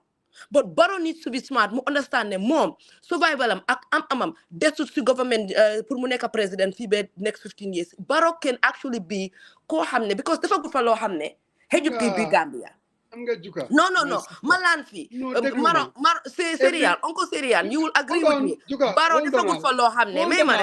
Because I want to talk to Barrow. Manamabuga Barrow because they're gonna addressing. You are not addressing. No, Juga. No, Musa. But she asked. Well, no, Tarian. I'm going to go on a light question. Analysis is very critical. Why do you why not for the people by the people follow? What's the Uncle Musa Mume Serian Mua Akman? I'm going to take a money. No, but it's not your turn. Mom, invite. Mom, like a man, question. Moko buga light. I'm gonna my light. No, Haral man matuntu. Lumla light. Suma masculine energy be Juka, in all fairness, your analysis is very critical and deep. And it represents the sentiment that a lot of us kind of perceive. I mean, that's the truth. He doesn't want to leave. He wants to entrench. Folks around him telling him don't move an inch because their survival depends on him being the president of the republic. And you know Absolutely. What? And you know what? Dictatorship, we slowly regressing. Musa, I know you don't want to hear that word, Father Moses, but that's the truth. But Juka, your analysis is on point, and I'm asking Musa to watch their budget where they talk about the grants and how to break this down with Juka and Hadi and Mom Lisa. Very deep, Father Moses. Mom, Father Moses, can I respond to finance? Can I respect to what Juka just said? Can I respond to what Juka just said? Wow, Acha. There used to be an old ad here in the US. And it's called, I think it was a Wendy's ad. And it's like, where is the beef? You see, everything that you have said is true. Left to Barrow alone, I think, because I remember him giving a speech at OJ's funeral. I watched that and I think that this man is ready to go. But NPP and the people around him, Buki, they have a problem. Well, they know smarter. They know he is the only one that will be able to deliver. In the absence of him, the party will be fragmented. They have no chance of winning. So over there, dead body demand is going to run. But you see, Juka, that is not a strategy for somebody who wants to take the man out. You said Barrow must go. That's the slogan. You know, when I said that is all sloganeering, you need to take that Barrow must go and put something to it to make sure he goes. Barrow must go. Let me respond. You have to allow me. My friend. But you confuse me, Modu. You talk about different things in one sentence. Can I talk? No, but you gotta, Musa, no. To be fair to them, though, my God, you have to go. No. Go take some time. Viewers, you are always on happening. Viewers, for the people by the people. For Musa, by Musa, from Musa. For the people by the people. For Musa, by Musa, from Musa. No, you guys, you see, when you are criticized or I raise an issue, allow yourself to come back and rebut. But at least let me learn. And then no. I know. I'm saying continue on the BMG. Why you said no to BMG? What I said was, Barrow must go as a slogan. It's very catchy, and I like it. And Barrow must go come 2026. But like I said, the Wendy's ad, you gotta put beef on the bone.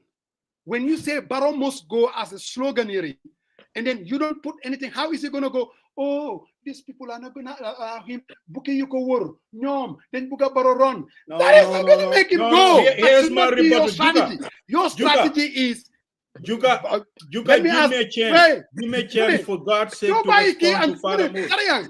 Hold on a second. Here's the thing. I think you are being purely speculative, first of all. And I'm just gonna tell you right now. If you listen to them, hold on a second, because here's the thing that I'm going to tell you.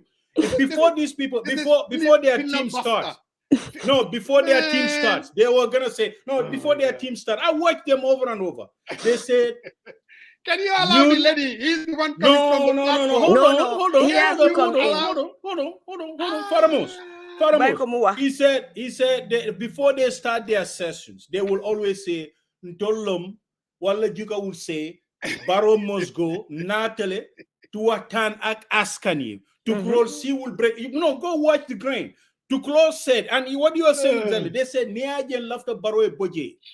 Kodo minka soto mi alonga nyene tala nyim fanala. Puruka loptanol deda, ka fendol deda, ka kunyal dol deda minka makoyroke, e senela la bundal, imoke, ya keteni. What kind of bone, what kind of beef is that? They are not allowing me to land.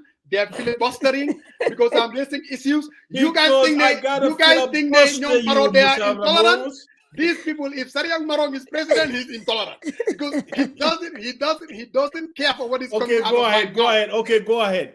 So Hamga Sone Barrow must go. I want that, but I want you to tell me, 2026 or today, how do you intend for us to accomplish that? What is there that needs to be? There are different people with different school of thought. I'm not know they are meeting in Atlanta. Nyom Sol Baji, Keba Foon, Joe Sambu. They're here. Nyom, their Barrow must go is we need to form a coalition to take him out. They're meeting in Atlanta and they're going to frame it. At least they're putting beef on the bone.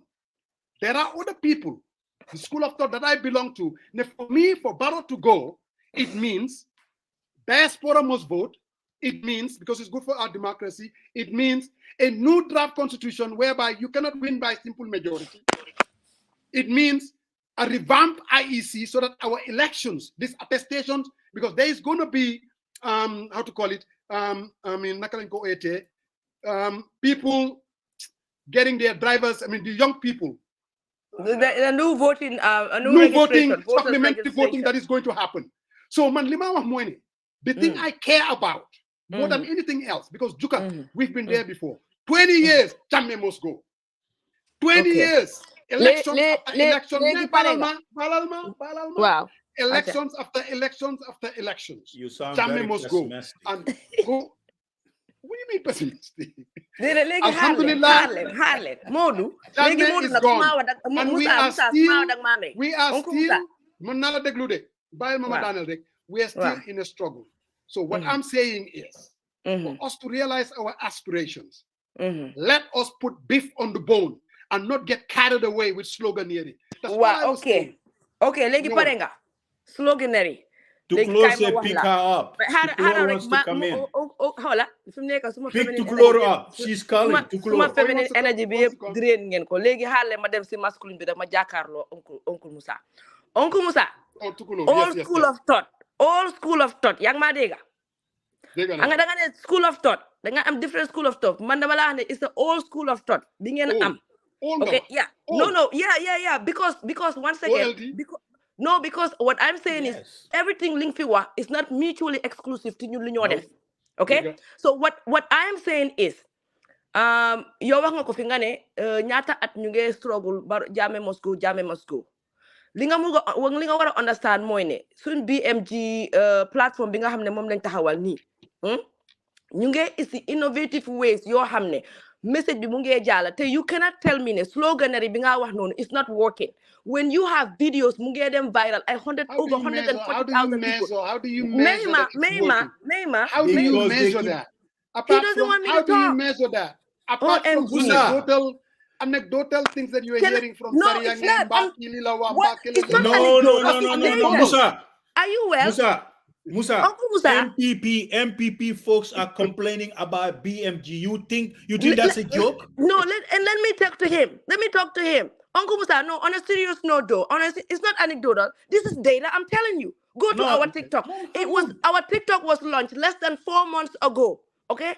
And every other video been found them them viral. And guess what? Am thousands of shared by the youth on TikTok. So you cannot tell me so 1 second, let me finish. You cannot tell me soon campaign is not if 1 second, Uncle Musa, you cannot tell me our campaign is not effective. Yo munga to I didn't say that. Well, you saying it's not working. Yeah, no, I didn't say that. You didn't say it outright, but you said it in a coded word. No, but you don't like the idea. You don't like the idea. If an idea is working, why would you not like it? One thing, stop filibustering her. Let her land. Let her land, please. Please. I'm not very good. And then all of them, you all come in here and talk to this guy right now, please. You can see it. Please. You can see it. Then we go fast in the future. You talk. Okay, there goes. Auntie is on the line now. Face to face. Syrian, I'm not your auntie. Syrian, you on your bald head. Just stop calling me auntie with your bald head. So you can see it, Mema. So you can Uncle Musa, let me just land here though. I think Tukulo, this is important. On a serious note though, Uncle Musa, you cannot sit here and criticize the slogan we use, because guess what? That's the same slogan mga hamne munge jo guys sleepless nights. And I know this for a fact because every single day sunye me TikTok gaya nga yoni se niti. Façon nit bu nek ñu la yoni pour nga ñew jema roubé pour nga jël sa message bi nga penetrate ko. But guess what?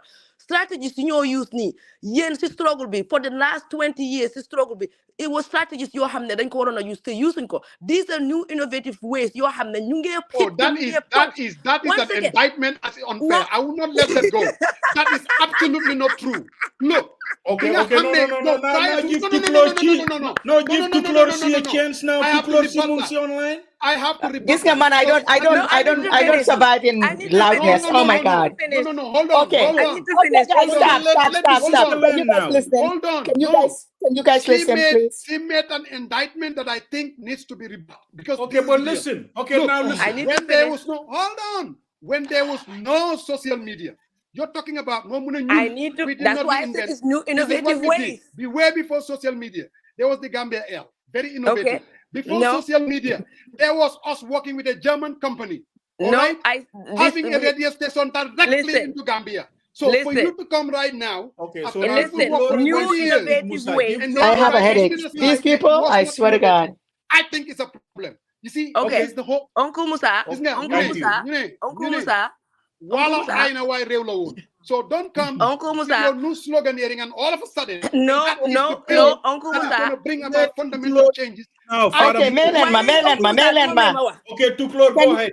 Okay, but this is my thing, and all of you know this. I do not function when I get cut off or when people are arguing. It just makes me crazy. And you so I want listen. I want all of you guys to listen to me, please. So I'm begging you for that. Please let me land, and then I will go so that you guys can continue. Musa. No, do them. Dangay talk. You la ñoo jappalé, dama la jappalé ci so togal. So one of the things that that caught my attention, because Juka was doing fine by me, but one of the things that caught my attention, Musajan, and I felt that I needed to come and remind you. You said right now we're just going around with the slogan. What I'm going to tell you is for 22 years, we went with a slogan called Jammeh Must Go. And then finally 2016, an opportunity came where he went, okay? But for 22 years, the advocacy happened, like you said. We started on Gambia L. All two of you were there. Gambia Post, Banka and them going and meeting with the international community. Amadou Skateljane with his organization. Everybody, we ended up at the end getting Jeffrey Smith and the social media folks. So for 22 years, there was a slogan called Barrow, Jammeh Must Go. So this is why when I created this Barrow Must Go page, I came with this slogan because I also thought this is a way we can, because we've done this before and we can do it again. Barrow Must Go 2026, actually talk about innovation. You need to listen to what Jika said about innovation. Because as you know before, just a second.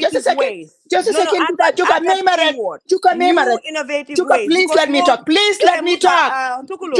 No. Let me talk. Juka, let me talk. Don't cut me off, please. Let me talk. So the first one I had was Barrow Must Go 2021. That to me was, that page was created and there was not much done with it, and then Barrow straight anyways, right? And then it went dormant. And then I came back when things started getting bad, changed it. And then Juka comes, Mam Lisa, and Hadija Kinke, all these people that brought. So when Juka is saying new innovative ways, they came and bring something that was not gis nga xorom Barrow must go xorom gi ñi ñoko indi motax a lot of people see Juka as the face of Barrow must go 2026 because she brought something. Mam Lisa brought something. Hadija Kinde brought something that I didn't have when I initially built that page. So if Juka is telling you new innovative ways, Laja Juka man Twitter sax munuma kon during even though they call me the chief of the Twitter brigade, Juka is who taught me how to use Twitter. So you have to give the devil his due. So when Juka is saying, Musa, the reason why you are unfair to Juka when she said that is because you have not been following our platform. Te lolu nak dafa metti. Because ligue you bare ñoo nekk di am on the Barrow must go platform bi nga gis ni. We are doing, we even take our time. Juka and I will sit here and do audios and turn those audios into vernacular languages and they go viral. Man suma dom ji lifin suma stepson bi jabaram dafa ñëw tukki mu ngi jógee bari bu bani mu ne ma anti awa mu ne ma he mu ne ma dëgg seen Barrow must go bi mu ne ma su suñ forum bi seen ma gis man ninka audio lifin bi video mu ne ma ñëpp ko share. And you know what? Education is how you win minds. The politicians go around the country giving people speeches, telling people what their plans are, educating them about what the incumbent is not doing right. And that is how they end up winning elections. What we're doing right now, Musa, is we're going around the country through our messaging on social media. And that's the innovative way that, to be honest with you, Musa, a lot happened before social media came. But I'll tell you, when social media came, it made a great impact in us removing Jame. So when Juka says new innovative ways, she's talking about, yes, you guys did a lot. You guys are the ones that laid the foundation. But social media folks are the ones that took us to the finish line. When you are talking about that fundraising, where we, in one day, Juka and I raised $32,000. That happened on social media. That was a new innovative way. That never happened before the event of social media. That is what Juka is saying when she's saying new innovative ways. So you did a disservice to us. You did a disservice to Barrow Must Go when you refused to follow the platform, when you did not know the work, and it's a lot of no.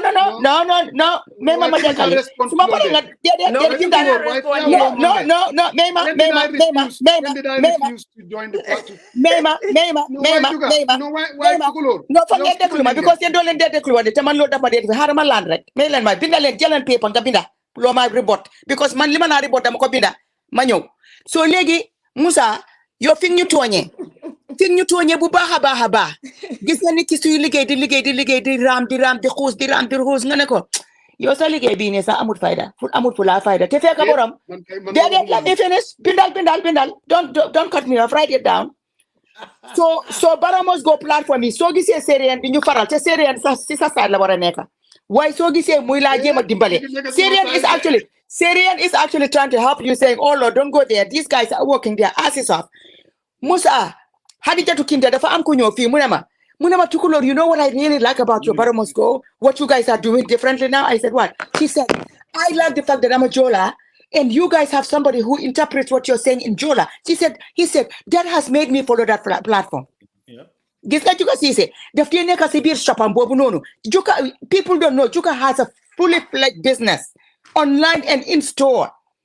Juka would stop all of that and take our audios and put them into videos. And then we partage the people listen to no dekluma man sama pare dina de no bu de duma da pare nguma Daniel amudu dan mailen ma toj yahi mailen ma toj yahi go ahead mailen ma toj yahi. So what needs to happen is, before Musa, the mistake you made is you did not follow the work of Barrow Must Go. If you had followed it, you will see that Mam Lisa Conte. You will see Nelly Frida Gomez. You will see, I can go on and on. Lim Ju. Hadi Jatu Kinte. Guess nga Hadi daf de watch a ligay 1 o'clock at night. Hadi nyo talal nyo lifin bi nakatati TikTok bi. Te Musa, there are children, Gambian youths. Sunyo man dama de talk dama de Juka man sama len joine because ñom Juka ak ñom Hadi ak ñom Mam Lisa ñom ñoo de gëna nek TikTok. But the moment that I joined them, dama de call Juka nako Juka digga, these youths that we have today, they are ready. These these youths are much more conscious than ñun during Yaya Jammeh time. Because biñ reyee solo Sunday, bañ door suñ lifin bi campaign si. Again, campaign, which is what we're doing right now. Time Bobu, yeah, you can close the windows. Come and close these windows too. So, Juka, lim la doon wax ne newly they are all coming now. Lala waxal ni Musa Jeng. So, finger ñu tooñee, dag ñu tooñ, because suñ ñu tooñee Musa Jeng, danga bañ a dem nga seet liggéey bu rafet bu ñoo def te ñun suñ liggéey bii ñun following biñ am as independent medium. Gis nga ku nekk UDP seen medium si UDP la nga dem si yéen Barrow NPP yooyu ñun nag we are a neutral platform boo xam ne it has people new and old. Deklu ma rek. We have new and old. We have new and old. I will tell you right now, gis nga new bi sax ñooma mun man de so leen toogee ngeen naan tukulóor si legend la nii Hadijatu Kinde Maam Lisa Konte Nene Frida Gomez. So you made a mistake. Musa. No, let me land. No, why to go yo coming now? Musa bulule sagambi.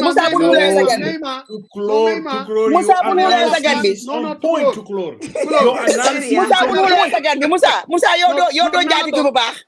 Yo do jati bu baax. Yo jati bu soxor nga. Dolores analysis, how she breaks down what data. It's not anecdotal. All I know is she's very deep. No, I'm giving you the basis. Let me land because I will come to why. No. I want to tell you where there's no beef. I want to tell you the beef you're asking for. No, Bilai Musa Konga Harma. Mema Majakali. Jalal paper nga binda. So you can hara ma ko fina. Juka hara ma joko cebu jen. Hara ma joko cebu jen. Melan mama joko cebu jen. Musa me mama joko cebu jen. So Musa duma la déglu ma man may gan bi déglu ma. But you invited her, Musa. She's the guest. Give her to speak. Let me give you the beef. You said you want the beef. I'm going to give you Chebu Jen. Go ahead. So Musa, you said where's the beef? I'm going to give you Chebu Jen. Go ahead. The Chebu Jen is we are in the infancy of this movement. We are educating Gambians as to why this movement was formed. And what? Yeah, so yo ngane beef. I am gonna give you Chebu Jen. The Chebu Jen is. Go ahead, Tukulor. Go ahead. We are not going to bow to pressure. We have a plan. Juka and I and the team, we always meet and talk about our plans. Right now, our plans are to educate people just like we did during Yaya Jammeh's time. Even though Gambians did that for 22 years, ours is going to be just a few years.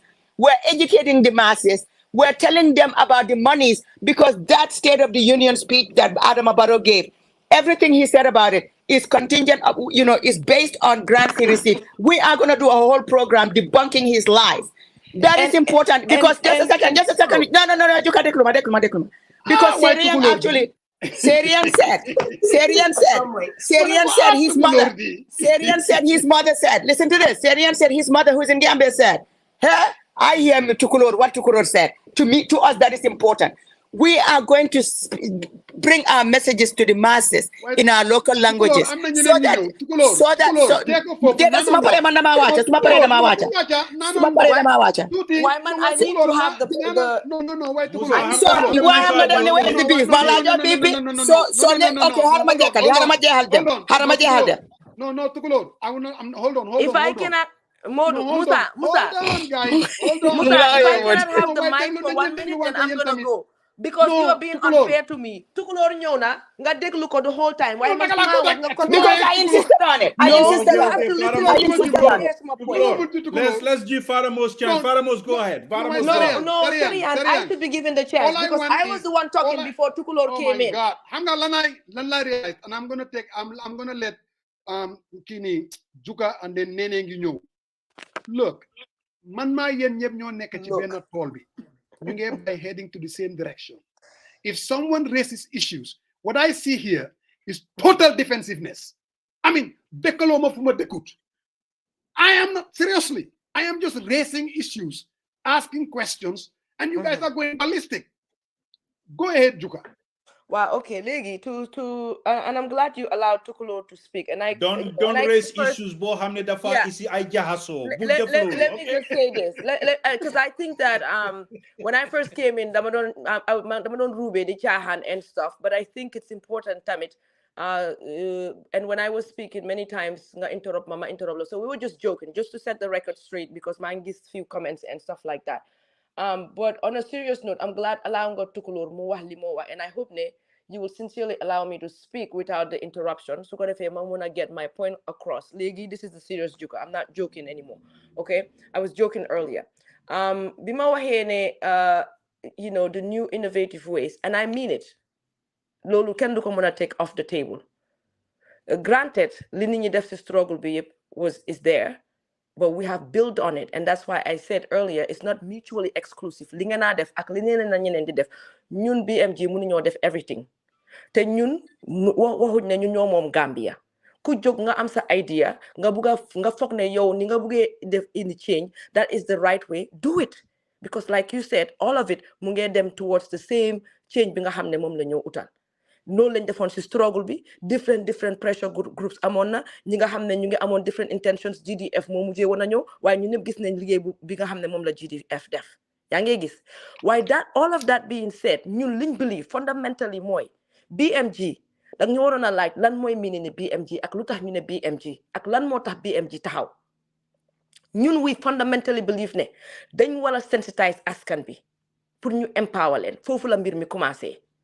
moo tax yaa ngi gis campagne yi ñoo def ñi yëpp towards sensitizing la soo toogee nga ne lu ñoo def nekku di work or yow you're not fan of lu ñoo def ak off Putin or whoever is saying off Putin, at least ñun ñu ngee def suñ quota ñu ngee def lañ mun koo xam ne nag da nga foog ne yow is a better way to do it, go and do it, because ñun dina taxawal pour nga ne la def bu ko def. And any other effort boo xam ne mu ñëw na loo xam ne dafa complement ñun lu ñoo def, we will hear you, we will see how we can support you. As long as ne ñun believe in your ideas. If we believe in your ideas, we will support you. We don't hope ne everybody will believe in our ideas. Why one thing we can tell for sure, ne kenn mënut a discredit lu ñoo def. The whole BMG ñii ñëw di share sax waxuma la man ak Tukulóor ak Mam Lisa ak Nene ak Hadide. No, ñun we are irrelevant in this situation. Dafa nekk rek ñun ñoo nekk di carry message bi because ñun mënoo ñëw di wax suba ba ngoon jot kenn duñu faale. But it's the Gambians ñi nga xam ne ñooy jël affaire bi di ko share di ko jël di ko def muy dem viral yaa ngi gis ñun foofu la ñu waxee. And if you say it's anecdotal, it's not anecdotal. Go to our TikTok page. That TikTok page was opened less than 4 months ago. Te attraction bu moo am, it's not that many pages ñi nga xam ne they've opened only 4 months ago ñu ko def. And when I say new innovative ways, waxal li la neex si personality si jëlal li nga bëgg a jël si ñun. But one thing for sure is ñun suñ team bi understanding lan mooy content creation. Loolu nobody can take it away from us. Loolu kenn mënu koo debunk, kenn mënu koo denounce ne xamuñ lu ñoo def. Content yi ñoo created affaire bi mu ngee jàlla. Su fekkee ne ñun dañ def benn video about xaalis bi ñu doon pasare si State House bi First Lady, within a day, within 24 hours gars yi dañu tontu suñ message bi mu ngee am effet. So for us amul lan la nit munti wax ngay NPP nga bokk si beneen strategy group or whatever ñun loolu yëpp duñu dee ferega. Xam nga lu ñu ferega is the message mu ngee dem, is it going across fi ñu ko bëgg mu dem foofu mooy suñu wax. As long as loolu mu ngee am rek alhamdulilah. Bés buñ toogee na ba loolu amatul rek kon ñun dañ war a toogaat ñun BMG ñun ñëpp ñu toog ñu mitinaat ñu seet naka la ñoo defaatee suñ stratégie suñu re-strategize ak suñ content creation bi. So hopefully foofu leer na, and that's something that value la ñoo nekk di isi. And if somebody recognize it, great. If you don't recognize it, so be it, because ñun li ko war a recognize mooy askan bi nga xam ne ñu ngi déggal li ñoo wax. Loolu moo am solo fi mu nekk nii. So man I just wanted to make that clear.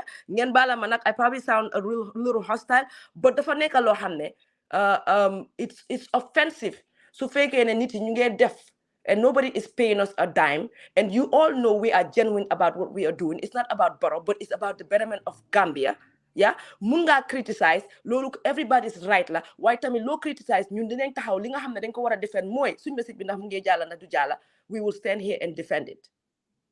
Juka, Mantamit, with all seriousness, every word that I uttered, I have never even begin to suggest that what you guys are doing is useless. Because when I said, I've seen you in action as somebody very resourceful when we came to the struggle, I meant it. I wasn't buttering you up. I really do. I really, really, really do. So, man, like I said, sloganeering for joking purposes, yes, I do say that. But Mantamit, I do believe that come 2026, if we want to bring a strategic change, it's gonna involve a lot more. That's why I talked about through a coalition is to bring an end to tyranny. And man, I told you what I subscribe to. You subscribe to that same thing. So for you, listening to you, I will be the most dishonest person on the face of the earth. I would never do that. Because whatever you guys are doing, I think it's effective and it's working. All right, jokes aside.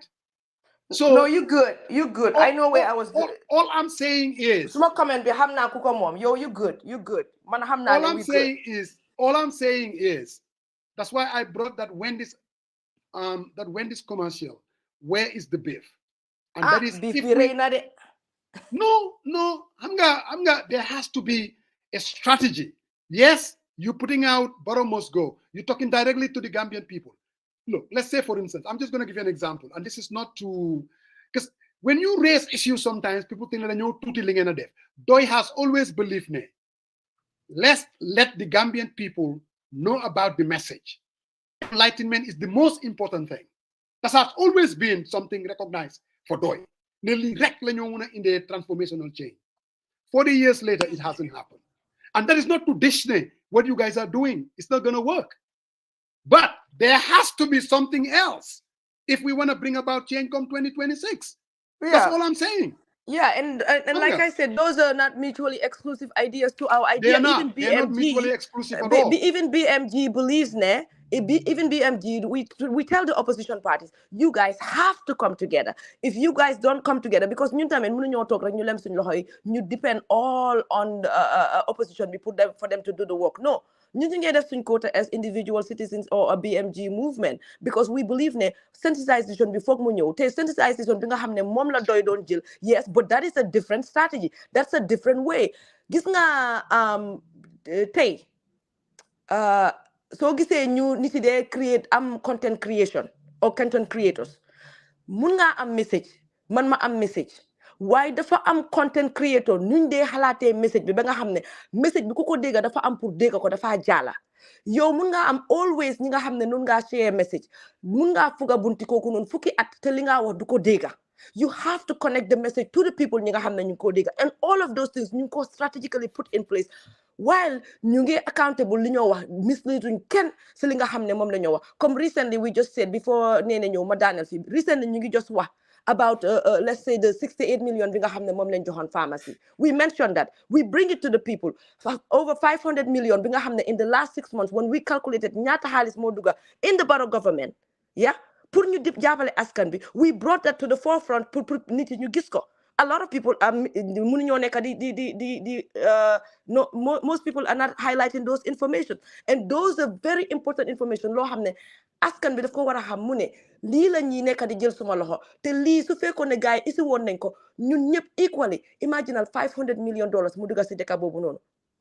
Within 2 years, you should be able to change a lot of things in that country. You take a loan of $100 million.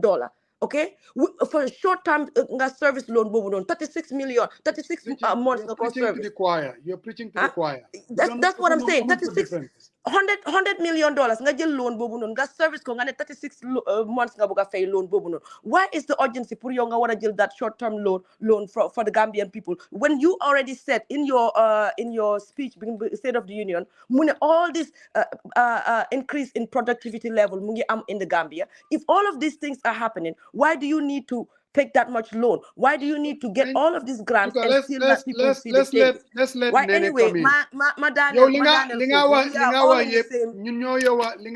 You're preaching to the choir. Definitely. No. Yeah. And Modu. I mean, I'm not I don't know why. Musa, Uncle Musa. Okay, let me say Uncle Musa. And Uncle Musa, to land here, I respect you and I cherish you. And I know we are joking. We've been joking a lot, and you know, Of everything course. here. No, you're good. You're good. It's not towards you, but I'm just comment. Some of those people you don't even see them. Ñu génna di def li ñoo def te su fekkee ne ñu ngi génna def li ñoo def, let them not hide behind fake profile. Nañ génna ñu wane seen bopp nit ñi xam liñ nekk di defal askan bi, because when you hiding behind fake profile, nobody sees what you're doing, but yet you sit here and nga criticize ñi nga xam ne ñu ngi jël seen heart bi di ko def on the line. It is unfair when you all know ne ñun ñëpp we have our hearts in the right place pour Gambia mu jëm kanam. Wasalaam. Waaye lu ma wax is not towards you. Nene. Juka, you were on point. So, Balma, I'm going to let my sister speak. No, the sister is online. No problem. You know, I'm the Nene mom. You know, since she's on here too. I'm a muleral BMG, but it's okay. Nene, you have the floor. Nene, go ahead. I have to call you back.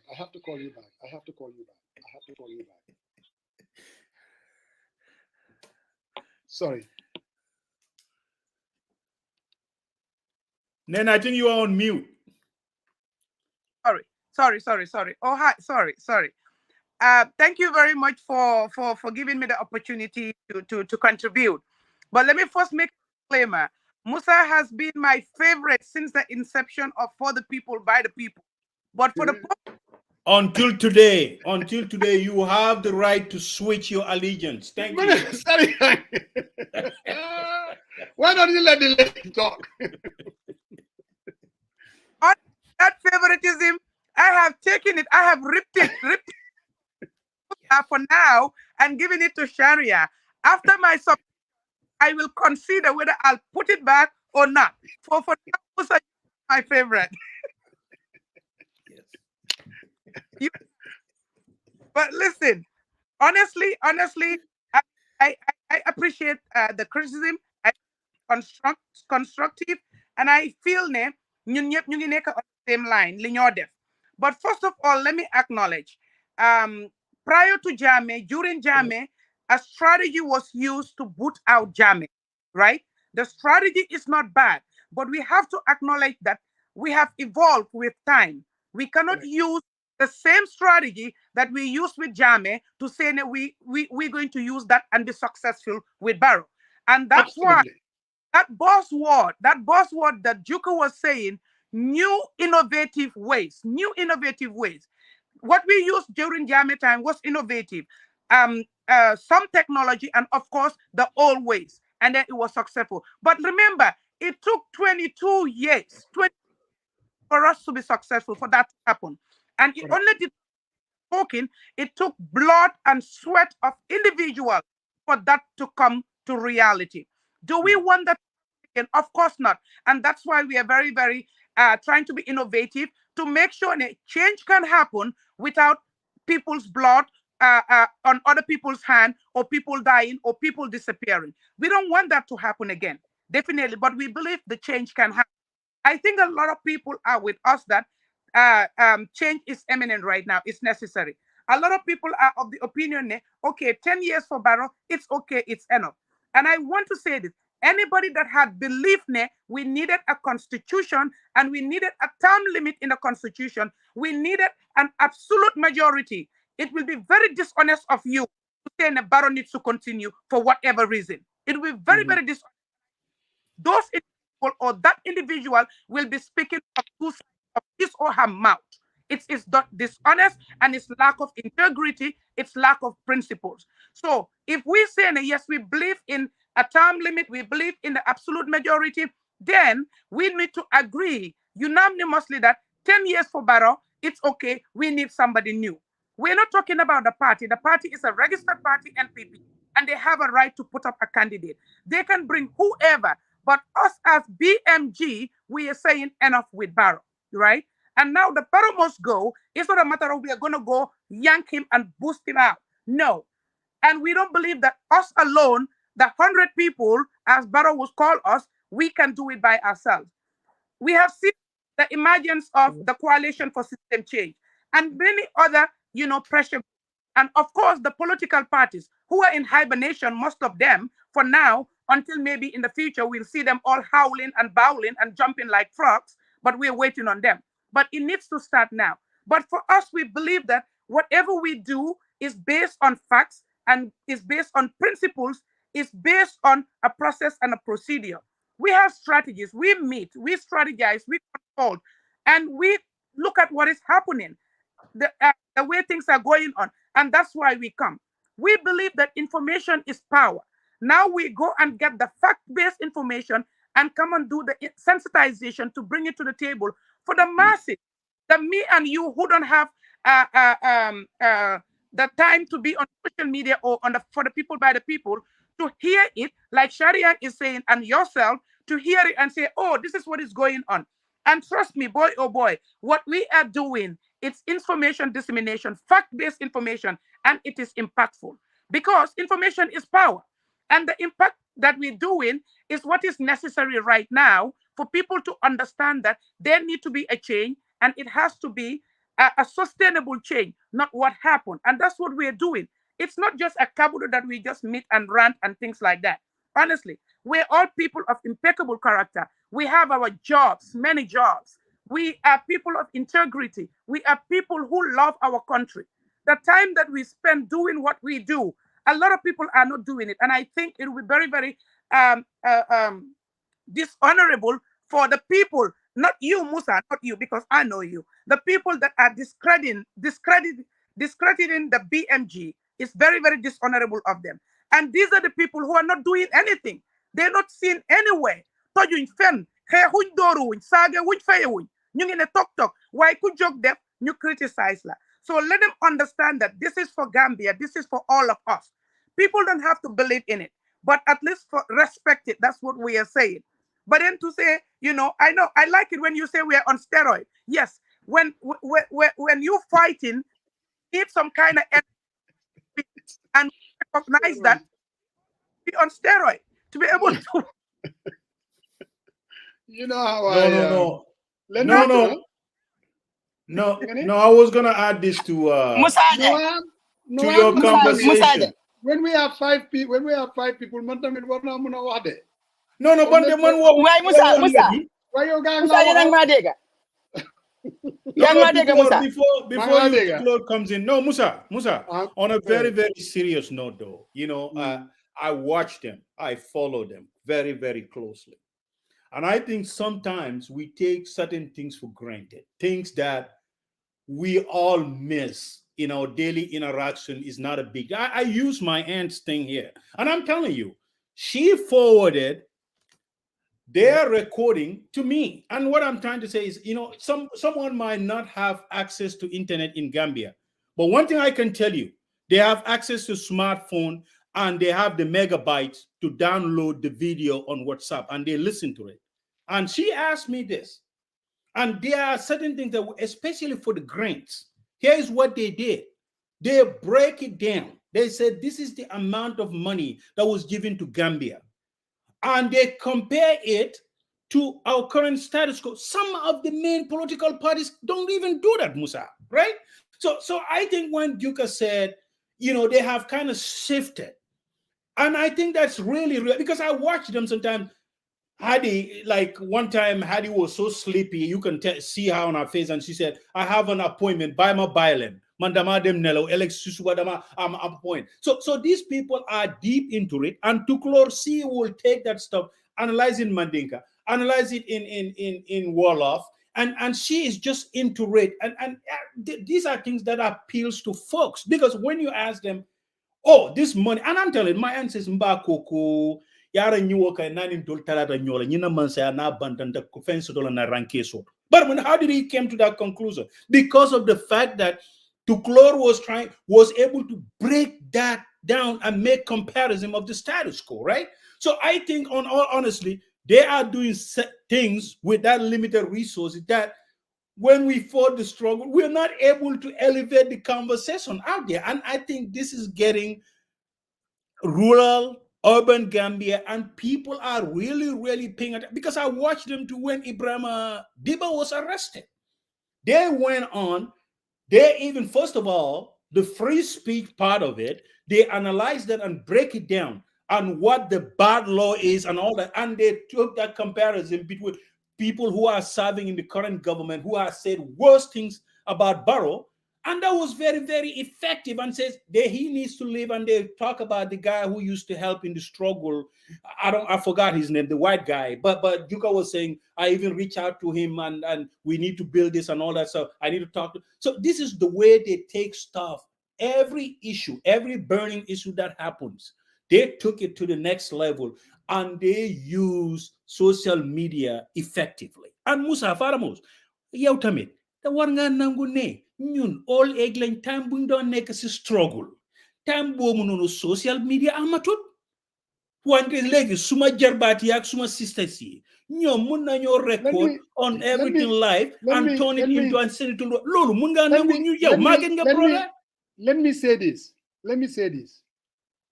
You know, during the struggle, Jammeh, 20 years, there were always people, you don't want to, then yiram sah ñu nekk ci struggle because they are wasting their time. Whether it's ñoom Osmbenga, Passamba Jaw, ñoom 6-7 nit ak Karamba Touré, the protest at the embassy, or us driving here, going all the way to Washington, or going to the CNN building where you have thousands of Gambians. So I will be the dumbest person to question the initiatives of individuals. But now, what I said was, what you guys are saying is enlightening the people, putting information out there, and that needs to happen. But I know that what I'm saying is 2026 is around the corner. There are a lot of people who is talking about how we can bring an end to Barrow's regime. And like Juka said, it's not mutually exclusive. What they're doing, they're going to keep doing that. But there's also going to be something. Where is the beef alone? We have to put the beef on the bone. Amna Ñu Gomne is going to take total coalition, like I kept saying, to do it. Is that true? This idea, whatever you guys are doing, is like a new idea and hasn't been done, and you're making the insinuation that people are old. I think it's neither here nor there. I think that's not a fair argument. Seriously. Okay, nobody said that, Musa. I honestly can't believe you are not old. You are very young, Musa. No. I'm old. Pala. But I know. So Musa, manyo with a young heart. All I'm saying is that. Musa, you're young boy, ngasa. You're young boy, James Senegal. No way. Young boy, Senegal. Young boy. You're young boy, James Senegal, Musa. So Musa, Barrow must go. Whatever you guys are saying, the slogan, Oman, I am against BMG. I'm gonna Musa, I'm gonna So Musa, because Musa,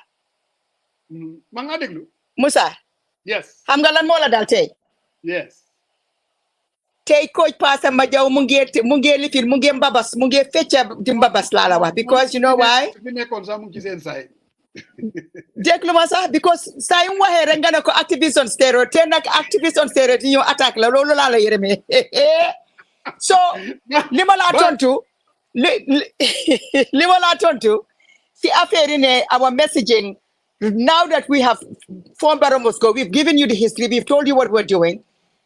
Unfair, Musa, even the political parties, they all have their plans, but none of them have told you what they are up to. They cannot even tell you if they are going to go it alone. They refuse to tell you if they are going to go in a coalition. Because with African democracies, if you want to effect change, the best way you can do that is hold your cards close to your chest.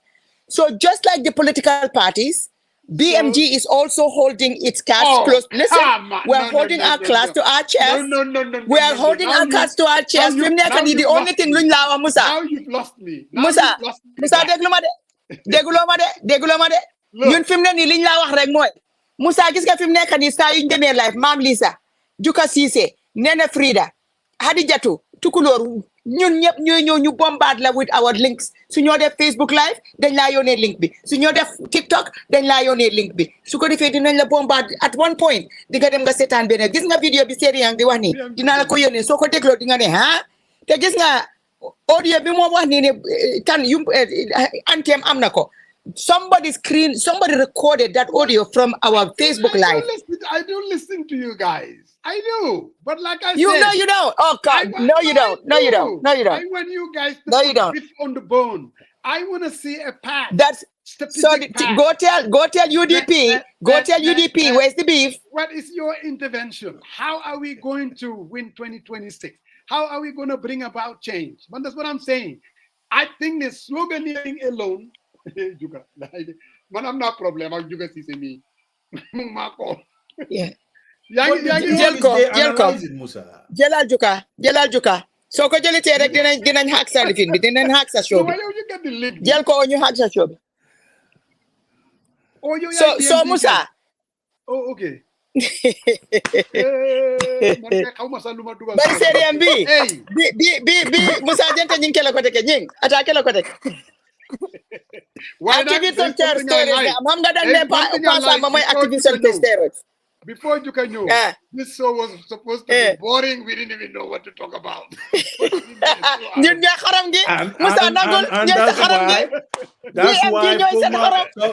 why Poma Rube to make it all good, okay? That's all good. So I'm not one Musa, where is he gonna go?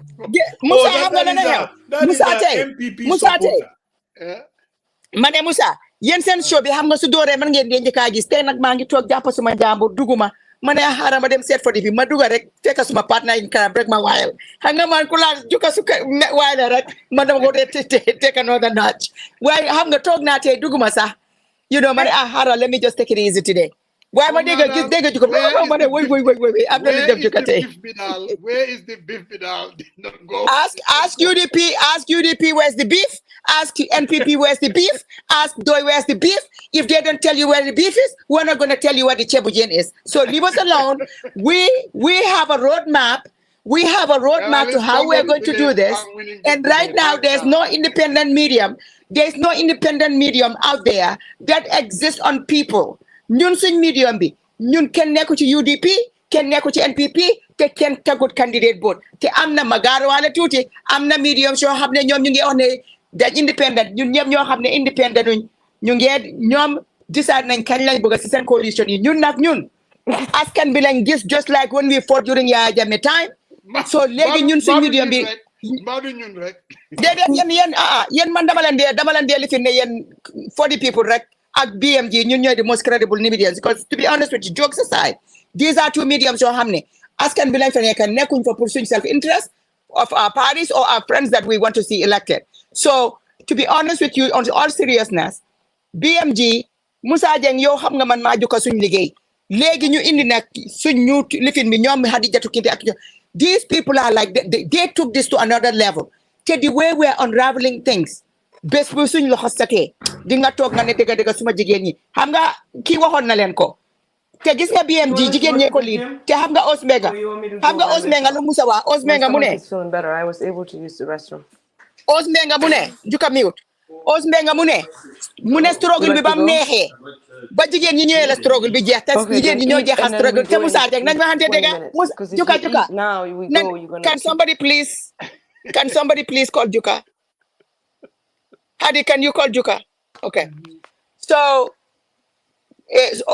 Osmenga lu wax la mu ne jigéen ñi ba ñëwee si struggle bi ca la Yaya Jammeh di dem te Musa Jeng waxal dëgg jigéen ñi ba ñëwee baax na soo léegi nag waaye dama bëgg a tamit ñu nekk si suuf ñoo xam ne xamuñ suñu relationship ak yow Bankamaane Musa Jeng yaa ngi rime moom man ma Bankamaane ak luñ bugante benn bés for the people by the people xuloo naa fa banka be banka jooy so ñun nii lañ mel suñ paree suñ ñëwee di xuloo dañoo xuloo waaye ñàkkul ne we are separated in any way we are all in this together yow suñ càmmeñ bu baax nga we love you to pieces and Serian tey Serian woon na le he's a closeted BMG follower so Serian welcome on board and we love you thank you closeted oh no I follow it man duma ñëw fii nii de waxaat duma ko def so ana Juka maa ngi nii yow Musa excel Uncle Musa dañ la bëgg a invite fañ la bëgg a invité si suñ plateforme ba fële déet sa Facebook man ba dinaa ak ñeme TikTok ba kay parce que xam nga man damay wax te su ma wax ji léegi it can be misconstrued.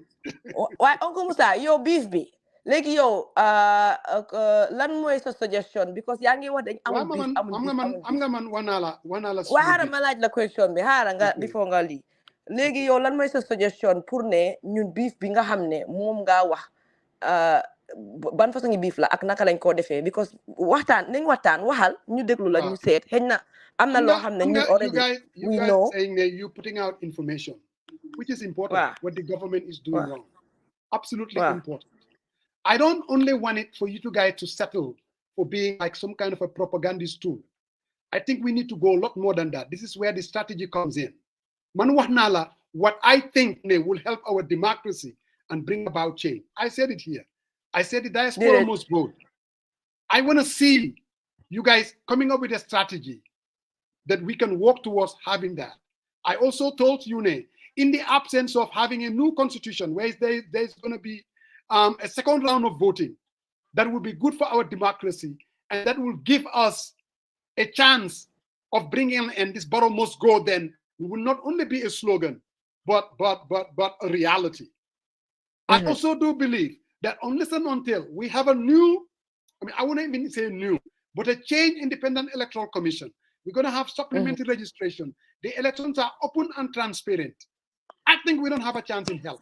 I can tell you right now, if elections are to be held, knowing what I know, seeing what I see, political parties like, I think it was Nene or somebody else, people, they haven't thrown their hat in the ring yet.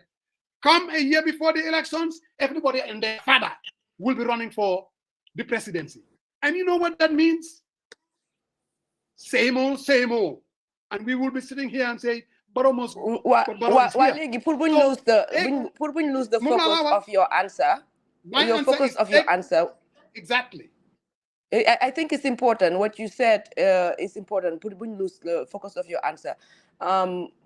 So wax nga ñetti mbir ne loolu nga bëgga pour people implement it. But my point to you is when you stretch yourself too thin as a movement or organization, you are setting yourself up for failure. Now, like you already said, there are organizations out there or movements out there ñi nga xam ne lii moo nekk seen agenda, whether it comes to the draft constitution being adopted or a new constitution or whatever.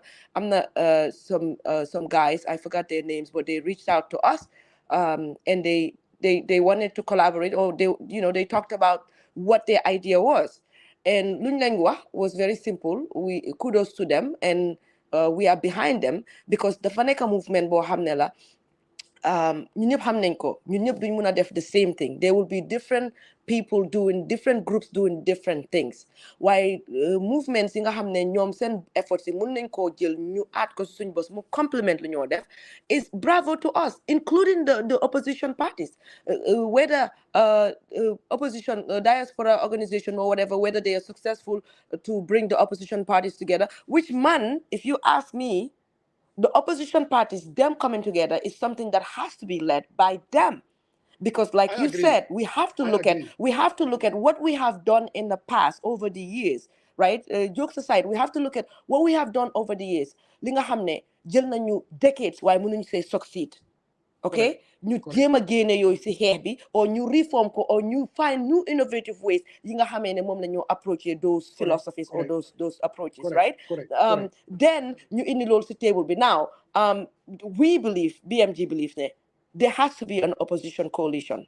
Without loolu ñun suñ efforts will be dormant basically. But also we know opposition bi suñu waree ñëw together, or if it's only people that are working on coalition more happen, and then ñun efforts ñoo def is neglected, duñ succeed because ñun xam nañ naka la incumbent dee demee, even especially when we know ne coalition balaam dee am sometimes with Africa and Gambia. Look at Gambia, ñun suñ case study, we did it literally 3 or few months before election bi, right? So efforts yi ni yëpp need to continue alongside with other people's efforts pour ñu mun a egga fi ñoo dem. And man, I've always said ne, and all of us BMG we believe ne, we need to empower ourselves as individuals. Mënuñoo toog ñu nekk a small group of people, ñu get all coalition be or opposition be putting you together. They are not going to listen to us because guess what? We don't have much on the table. Yeah, pour ñu mun la ñoo convince because ñun if we continue BMG mun nañoo powerful boo xam ne ñun opposition bi either we can force them, not force them, but we can convince them to come together or influence them. Yeah, better word there. Influence them to come together. Or if they don't, we say, you know what? We have become so powerful. Mun nañoo raise funds, mun nañoo galvanize the individuals, mun nañoo def all these things. If you guys are not willing to do it, we will see other options bi nga xam ne moom lañoo isi on the table pour ñu move this country forward. You see, but then now we are debating or we are trying to influence them from a point of strength, but not weakness. You see what I'm saying? Because lola de wax nit day ñew si platform bi ne okay opposition bi ñom tam dañ wara gina di wax de mané lañ if they come out to speak that's fine, but I want us ñun individuals citizens ñu empower suñ bop so much so ba nga xamne ñun we will be a force to reckon with by the opposition party including Adama Barrow, but also the opposition party. You respect what we are bringing on the table. Before you continue, I just want to respond very quickly to something that you said. A coalition, for instance, cannot be done from outside. It has to be done by the political parties. I totally do agree. But where I think also that it's important, BMG, instead of just resorting to slogan and saying what is wrong with the government, it's basically also using that to say, hey, this is what we believe in terms of strategy. This is what we need. Doing that. No, but we are doing that. I mean, I'm just saying, you have no Manila. People need to see me because ultimately, for 22 years we've been sloganeering all over the place. It took. Go back to 2016. What it took something for Jammeh. We all knew for him to be removed. All I'm saying is let's design it. Let's not wait. Yes, the government is corrupt. We want the government to go. We're going to put the information out there. Yes, but we also have to have something. Look, and we are going to sell it to them. And this is how we intend to do it. Okay. So can I come in? Can I come in there for a quick second? And it's complimenting what you are saying.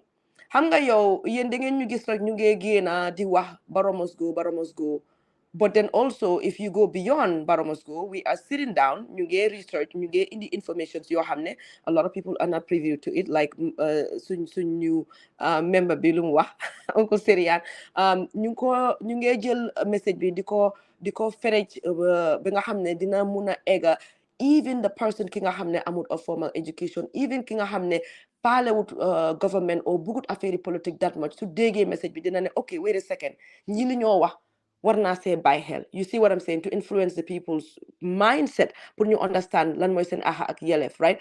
It's not just Barrow must go, but we are doing beyond that. Now, in the terms of your li nga nekk di wax nii ne we have to do more. Yeah, we Barrow must go. We know ne coalition dafa war a am, and each one of us ñun duñ leen dee contact de so far ñoom ñoo contact opposition parties yi. Okay, and we make sure ne suñ message be gets across with all of them. Ne, you guys have to start to talk pour ngeen figure out naka ngeen ñëwee together. Now, the rest of it ñun duñ talk fii di ko wax like Tukulóor said, but we know ne ñun dina am influence bi ñoo am si society bi si Barrow pour mu dem 2026 bi nga xam ne ñun we will be able to influence that change within the opposition party pour ñu seet naka la ñoo ñëwee together. For example, we're not reinventing any wheel. Credit to what Yingawa. We're not reinventing any wheel, but we are elaborating. Then you get it's new stuff. Because at Singahamne will be Hamne Mone them on. Let's say at Yaya Jame, Bim Don them. If you remember correctly, we were on Fatu Radio. Uncle Ki OJ Yalnako Yala Yere, Munyo. Mune ñom ñu ngi xalaat pour ñëw together. This boobu I will never forget it. Everybody on the radio, you call in, di wax ne waaw na gaay ñëw together. And Patapije mu call. Mu ne ko boo leen ñëwee together ñun GDF dinañ dajale xaalis pour coalition bi pour ñu fon leen. And he said, okay, then there you go. You know, we will see what we can do. And guess what? All of this happened literally 6 months before. Now, big guy didn't together. It was 1.5 months or so, or 2 months. I can't even remember the dates. But all I know is GDF literally had 1 month to raise funds for the opposition party. So what I am saying is that what we cannot do as a community or country mooy ñu ñëpp ñu fóol suñ loxo yi ñu xaar benn organisation or benn movement or benn opposition party mu def ko each one of us na seet ku nekk na seet yow fi nga munee man am na foo xam ne muneewu ma fa waaye am na fu ma munee anti-tukulóor the same thing BMG jigéen ñu fa nekk ñëpp the good news is jigéen ñi ñoo fa bari góor yi ñu ñoo jàppale bu baax on TikTok. It's just a women group. Well, I don't know. Maybe you designing ko. That's why we didn't design No, it this way. there's a man sitting right there. He's the member of the group. There's a man sitting next to you. We didn't He's a design member it of this the way. group. Actually, sorry, are you a member of? Are you a member of BNG? I am a yes, he is. We're going to have an induction. I am a passionate. I am a passionate supporter because I think they are doing a phenomenal job, you know, reaching out to rural Gambia. Okay. I mean, Musa, no, we understand what you're saying, but what they are saying though is you and I had this conversation though. What are we missing, especially in our political parties when they go out there, they sell their agenda?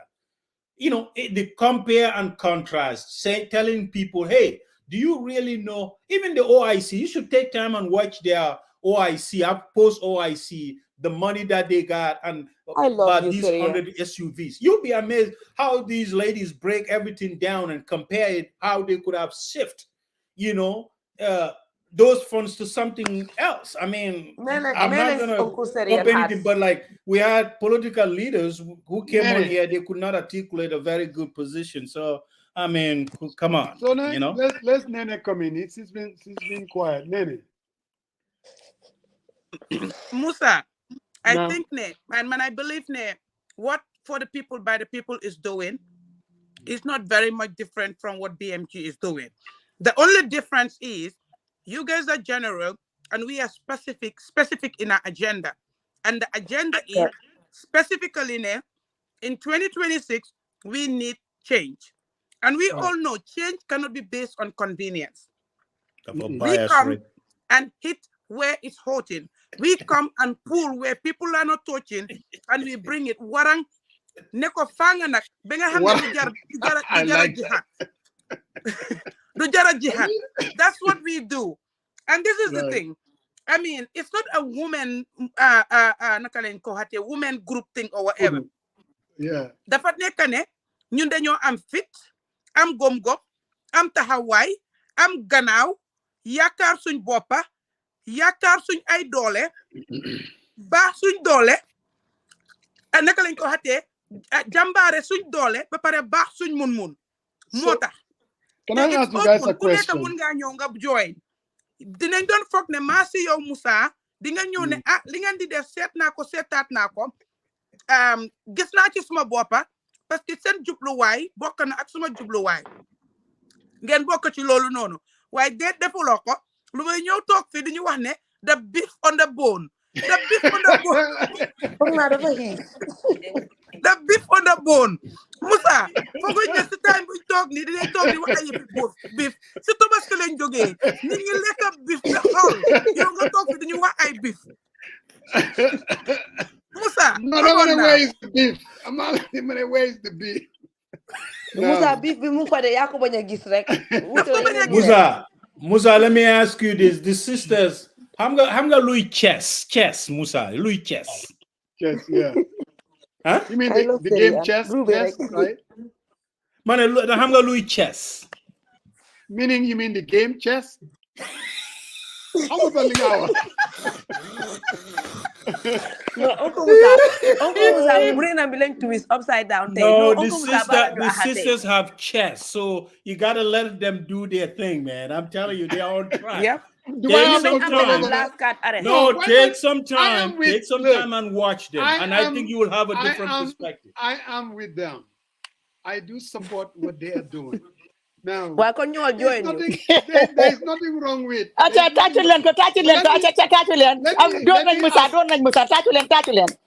me ask you guys. I'm not coach. Coach, you started. Do I activist on steroids? Say I'm not the real activist on steroids. So let me ask you guys this question. So ultimately, as we move towards 2026, what do you guys really think? Like BMG, speaking for BMG, you guys were telling me you're not showing your hand, whatever that means. This is supposed to be obviously you guys represent yo Barrow la yónni si yow si ñun tey yo Barrow la yónni si ñun waaye I'm sorry, I didn't even do it. I had to laugh. Chuka. Man, I'm gonna la realize the Gambian. Barrow la yónni si ñun dañ ñu tooñ because xam nga Musa waxtaan bi nim starté da nga toog nga ne waa yéen slogan rek so loolu ñu dof loo de bak ne slogan rek loolu moo ñu dof loo de slogan bi waaye may Musa xam nga lan laa realize ndeysaan and this is kind of a sad thing. Dang ma remind xam nga Panderi Mbay moo daan toog mu ñëw mu su amutee programme so xam ne tey show yam bi li fi nu rek mu ñëw rek mu cuxat nit balaa nga before you even think about it rek borom call man mi sa léegi dama ko call nga dégg ma ne tukulóor si sax UDP la rek ma call ko xuloo before you know it I'm sitting there talking to Panderi. So I think that is what you did to Juka today. No, Juka mama daf ñu doon ut sayta daf ñu doon ut ay waaye bii moom am na lu ko doy ah no waaye Musa xam nga ko war a laaj biif bi dama nga laaj ko Barrow moom ma reyoon hippopotamus ba waaw nga bàyyi where's the beef la ñoo toog waaye dëgg gis nga tey Musa Jeng 2026 if you kill Lamin Fall Musa, you're talking about beef, we'll give you pasta come 2026 if you don't change your ways. No, money. Dapat ndeysaan seetal kooku indi na Natalie Panderi. What are the chances this person? I just spoke about Panderi and they have a Panderi profile ndeysaan. Lamin Fall. Musa daf ñu doon ut ay. Musa fan yi mu ñoo ut ay ñun ñoo ko faale. Am na ko tey de. Sariyang moom ñu jaxase de. Sariyang jaxase kan la. Moo dem fii. Ñun dégg nañ li nga wax de. Li nga wax dañ ko dégg sariya yóbbante wu ko gis nga Musa Jankaay moo la dara gis nga soo ko waxee ko dama dee mer soo ne yow activiste some steroid soo ko waxee rek dama dee gis suma bopp si wax ji dama dee gis ñun Barrow must go dama dee gis coach su dama dee mer dama dee gis nga kii buñ ko parelee waaye gis nga man maa ngi toog tey Juka si sa tey dëgg Juka tey drapeau lan laajoo drapeau Musa du waxati activiste on steroid because they am na the real deal so in closing before you guys go. So what's going to be the next slogan? If I mean, the next slogan. No, do not slogan. Soundbite. How about a soundbite? What's going to be? No, we are not going to tell you. We are not going to show our cans. Juka didn't go under. I'm saying the main slogan. My Barrow must go. Why then we will have sub ones. You have we are making T-shirts and stuff. The FADEM 10 years doina. You know, because Lulu, come like you said, it's not only about Barrow, right? But 10 years with Doina, that way it registered to people. Lee is not about Barrow. Lee bu fekkone Uncle Halifa Mofa talk or Uncle Usainu or whoever it is, we will still use the same message. Ne, borom dafa am pour dem te fukki at Doina te dika bu nekk su fekkene dañ bëgg pour démocratie mu am fa dika bi mu jëm kanam. Fokk ñu isi new ideas ak new things every 10 years. Waru ñoo nekk di am benn president for 10, 15, 20 years. Kon lan mooy difference ci Barrow ak Yaya Jammeh if you think about it.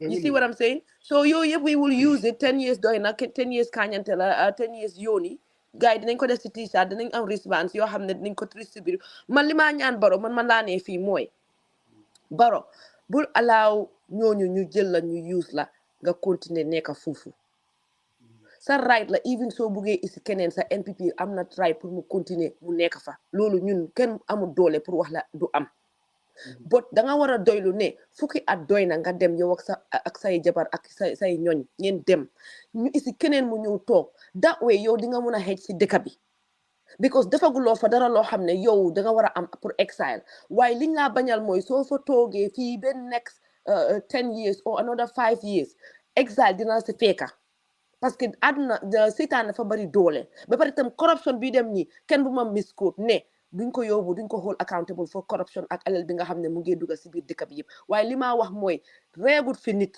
te yàlla bu mu am kon nag na def nanka mu enu bagaasam ni mu dem bu mu nangu ñoom Sidi Njaay ak ministre yi nekk si gannaawam ñu nga xam ne ñoom seen survival depend on moom mu nekk président waruta alaaw loolu Barrow am na lu ko doy fi mu nekk ni si alal Barrow mun naa dem around the world fu munti taxaw dëgga la xëy na angale bi mooy loolu ak yooyu waaye yàlla waxut kenn dara mun naa dem mu gën a jàngaat mu gën a régler boppam bi muy génn di dem around the world di joxe speech even suñ ko isil translator sax muy wax loolu yëpp is part of his future.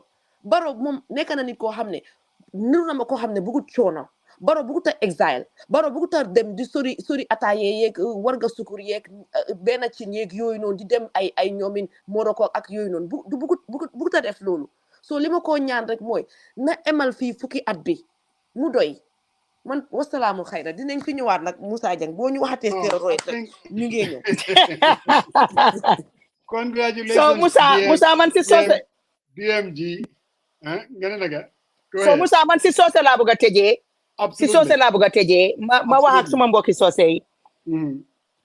Mbadi man ko jukaye fem fo jang mi yalon ko kula mi yalon ko ay sembo soto baka ko ay Adama Barrow dandalala ko mol min yalon ko walla ba noma Adama Barrow ite sanji hani it kolo ko be sila sanji saba itambita sanji sabo le tata sanji lulu so sain be fele sanji tan ikana wole noma wo sanji tan ko no sain juka kamen fo wala mu ko mini be dala mini yalon ko be fangole ko nyimmol mini yalon ko to lebe a jamen noma juka kolo ko ye singo bondi wol ko to yete la hajo le saje menketa baki sallala wote ke letela ntetu kulor si mbe men fola Gambia no de wala nyinti ko Barrow mos gontol be men na sainta mbaltol be karandi kan kolmi yalon ko Adama Barrow la masa gunda ba ke kan aman keku ntol baltol karandi kan wo kollele saje nin carte fayo sita hani Adama Barrow nata ko do diyalla al salon ko nyin kada man dingo min dinna ka jama balal ma ba fangoy katu Gambia masa kunda kana ko do min samba nan Gambia anin Adama Barrow kaltol mane ne min nin election wato sita wo manke kilingoti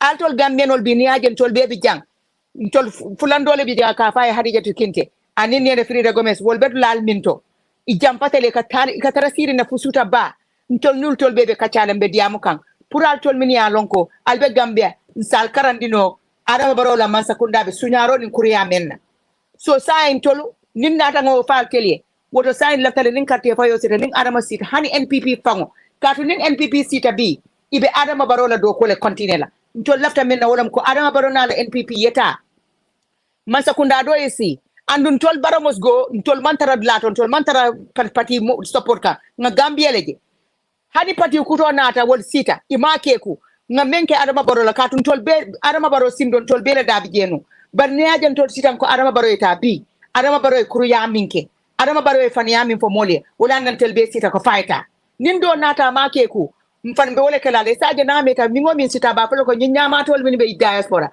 nyama tol min be banko ko na je ibuka carte fay ntolye ha batunga keku so that Gambia ntoli nga Gambia min kele ya jame botaje wo Gambia esi katu Gambia di wo Gambia di ibe ko Gambia lo be bantale ntol be nyanta sila ngani ke minte wala mo ko na sate ta nyato min ya lon ko be man sakunda doron kana balu kodol min Gambia ka asoto sada kodo min Gambia ka asoto amanke pour man sakundan kolo ya taye kere jibor kono wo kodo mu muneti altol min ya lon ko altol lom banki dingot nyin kodo ma altol letat wassalam.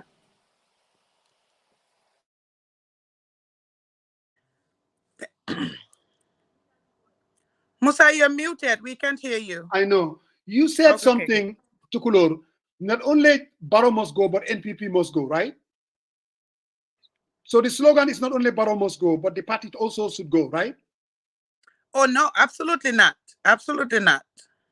I thought that's what Tukulor said in Mandinka. No, I'm not sure. I'm not sure she said that. Tukulor, can you clarify? I'm not sure she said that. That's what I thought I heard. Not that I have a problem with it. I'm just trying to understand. But you are on the phone. You are not even listening. No. You are on a phone call. How would you listen? No, why now? But now I'm asking for clarification, Sarian. I don't know si meeting. People don't want to be. We're talking about government being intolerant. We have people in waiting that are much more intolerant. I told you. You know how she.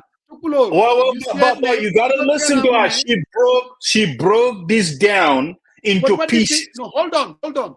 Did you say I'm going to déglu soose maa ngi laa dimbale te du dama bëgg a déglu xam nga loolu mooy sa affaire bi. Okay, déglu naa la. What did she say? Then tell me about that particular point, though. Don't tell me. You have to listen to what she said. She broke it down. I think where you are saying Mansakunda, she said, Adam Barola Mansakunda, Ako Adam Barola Mansakunda, Amanka Oda Mati, Hani Mansakunda, Koten Natanan. That's not what I heard. Believe me. Okay. I don't let understand interpret. I heard what she said. And there's nothing wrong with what she said. I just need clarification. I'm where you are leaning MPP. This is why people I will never lean MPP. Never. That's an insult. What I'm saying is Musa, thank you very much, man. I gotta go today, man. To be honest. Somebody is saying that's exactly what she said. Now, I don't know. But no. If she said that, then that's like she misspoke. But honestly, we all share the same agenda. It's not the party. Because if we were saying that NPP should go, then we are undemocratic. NPP is a registered political party, right? But we are saying the candidate, our objective here is we're trying to advocate for a term limit. That's what we're trying to do. And it has to start with the second president. Nana Matuti. Musa, what do you want me to clarify? No, Manadama Fone, you said not only Barrow must go, but NPP must go as well, right? So Damane, more like I say all of legi. Wow. Damane, not only do I want Barrow to go, Damabuga with NPP tam topa ko Musa because NPP swing toge. Dekluma. Let me tell you why I said that. Bugana Barrow them. Te bugana NPP them because NPP sutoge legacy Barrow lenyo continue. Te swing buge change. We need to change the status quo. Thank you. Okay. No clarification, but we'll need on. And Sariang is all over here vacillating. Thank you. What you said. Thank you. Bye. This is the problem with when I listen, Sariang, unlike you. I mean, I'm independent. I listen to what the person said. Not that I have a problem with it, but at least let's put it. This is what she said. There's nothing wrong with that. Why young nigga feed waffle? Hey,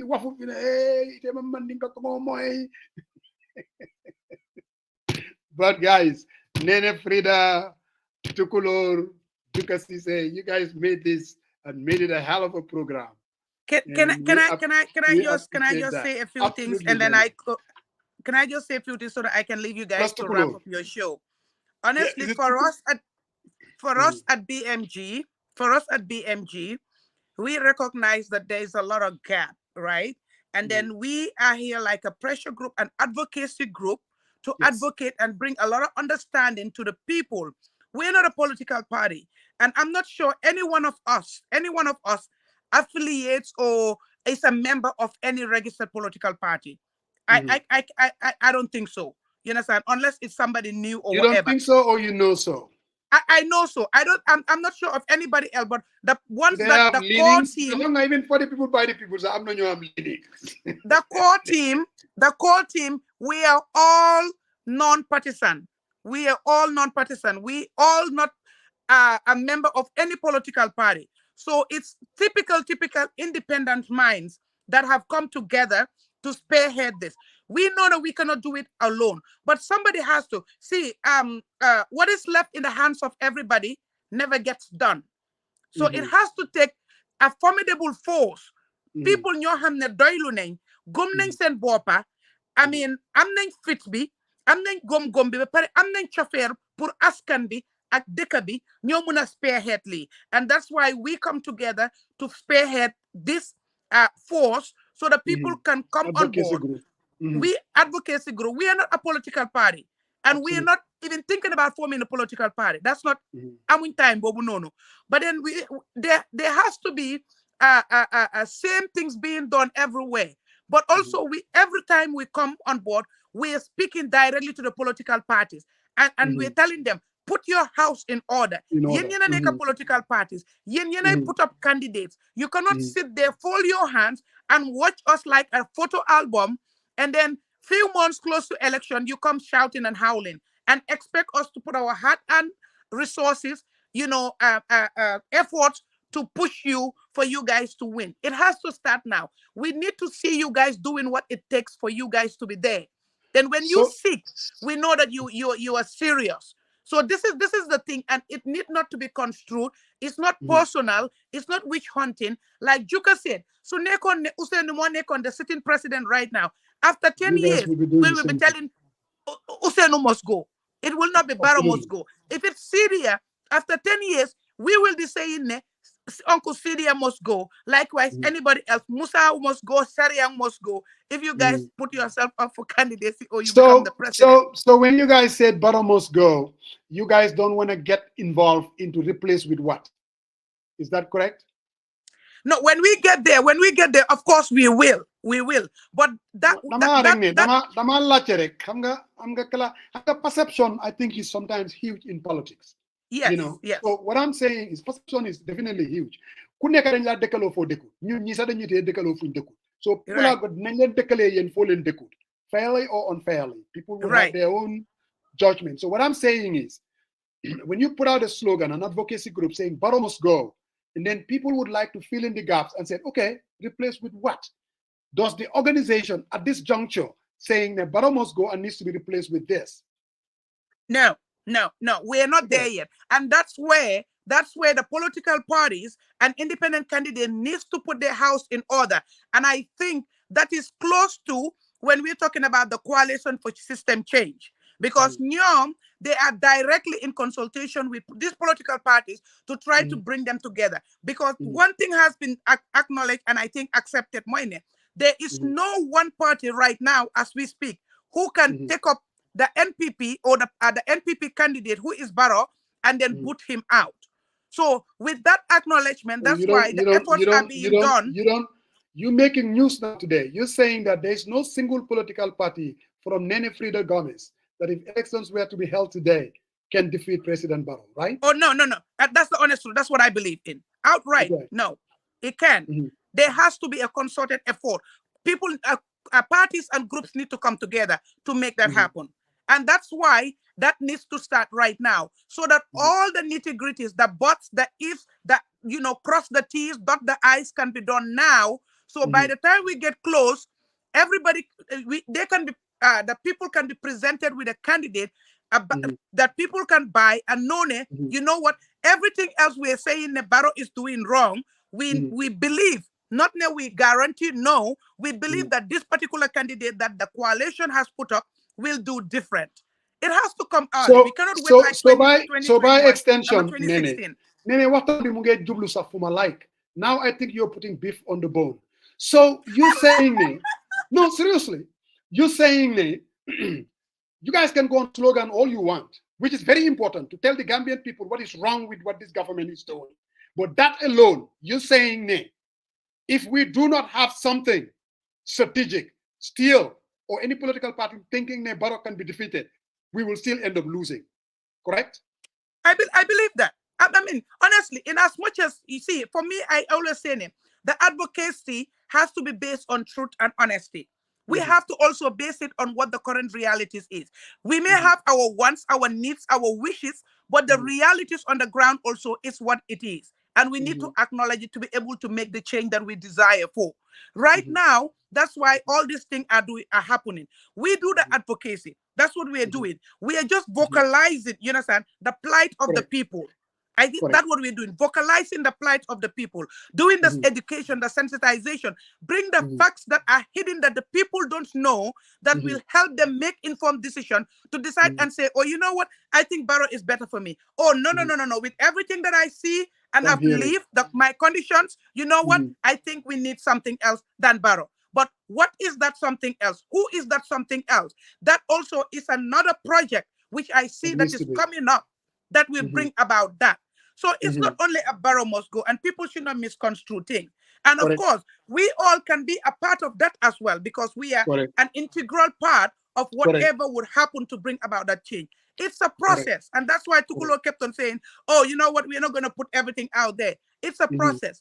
We sit and strategize. We have a strategic, people who think outside the box. Look possible, look possible, you understand? But this is the thing. We vocalize the plight of the people. And of course, if we do not have the values, we recognize, the dilapidated education system, There should be the skills, the expertise, you know, people with exposure, etc., coming together to spearhead that, to make that happen.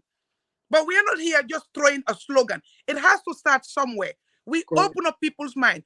I mean, if you come to the Barrow Go, you see the constitution of the young people whom you do not even know, how awoke they are right now, how bold, you know, and open-minded they are in terms of the issues that affect the plights of the people. You will be amazed, Musa. You will be amazed, honestly. And for me, the impact that we have done so far, honestly, it's immeasurable. It is immeasurable. And for us to even sit here and discuss Barrow must go for an hour or two. Come on now. Hello. We must have done something. But I think it's a good thing for BMG though. Don't you think? Whatever perceptions people have. Yes, at least presidential candidate Musa Jeng as the coalition might be winning strategy. Matar Mugla listen, Matar Mune, you def the president. So Musa Balanya def candidate, I'm gonna for you to apologize about Naka activists on steroids. So Lelanja Kali Porsenga advertising. Okay. My bad. Take coach Muges, take coach dina contande, take again and you don't have kiss my so coach. They might give mirror. This was a call. Kill him every day. They coach. Coach activist and sorry. Mom protest mom nirek. So coach that say that mom to coach again and you hack you. Why Musa? Thank you very much. Have a good evening.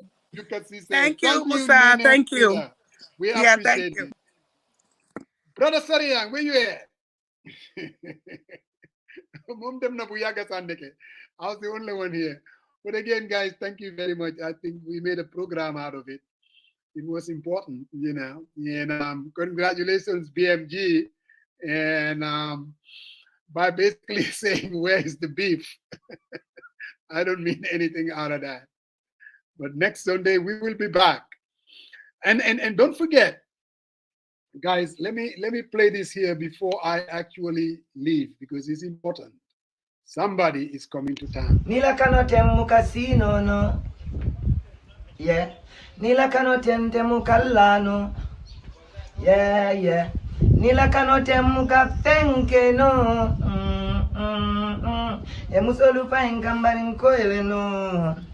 Mote nyinkano bonila nombulu anunsasama tinya ikoduni adiama masia aliala na unebe kiring luolota jumale luolo ajera yokomu birkama boy na achievement award collect all the way in the United States Atlanta in July 4th weekend okono birkama boy be taraleji ning stone killer wata fans on mini alon ko nyodi ne manke wara nyodi keta famo keta ibese fintina Gambia no mumela be yebot la be to fintina birkam wo be taraji lobe lola dulabe tela ndol kanna kuwolle ki nsamba sate to sate fartap what. Hey, you heard him. Birkama Boyo is going to be in Atlanta next weekend. Don't miss it.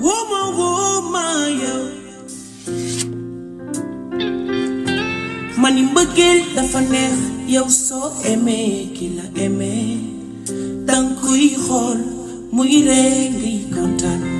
Hello, Assalamu alaikum, my Senegambian people. Weekend celebration lañu wax, inshallah, July 4. Jaw Job Didi and many more artists, inshallah, dinañ teew fan Atlanta, Georgia. So guys, we invite you all to join us. You daddy make it like the best weekend ever in Atlanta, Georgia. Jaw Job Didi dina teew, yeneen daanaan dinañ teew. You daddy make it like burn, make it fire. Donc like we invite you all guys, ngeen ñëw support Agera. Ñu def weekend celebration bu amul fenn.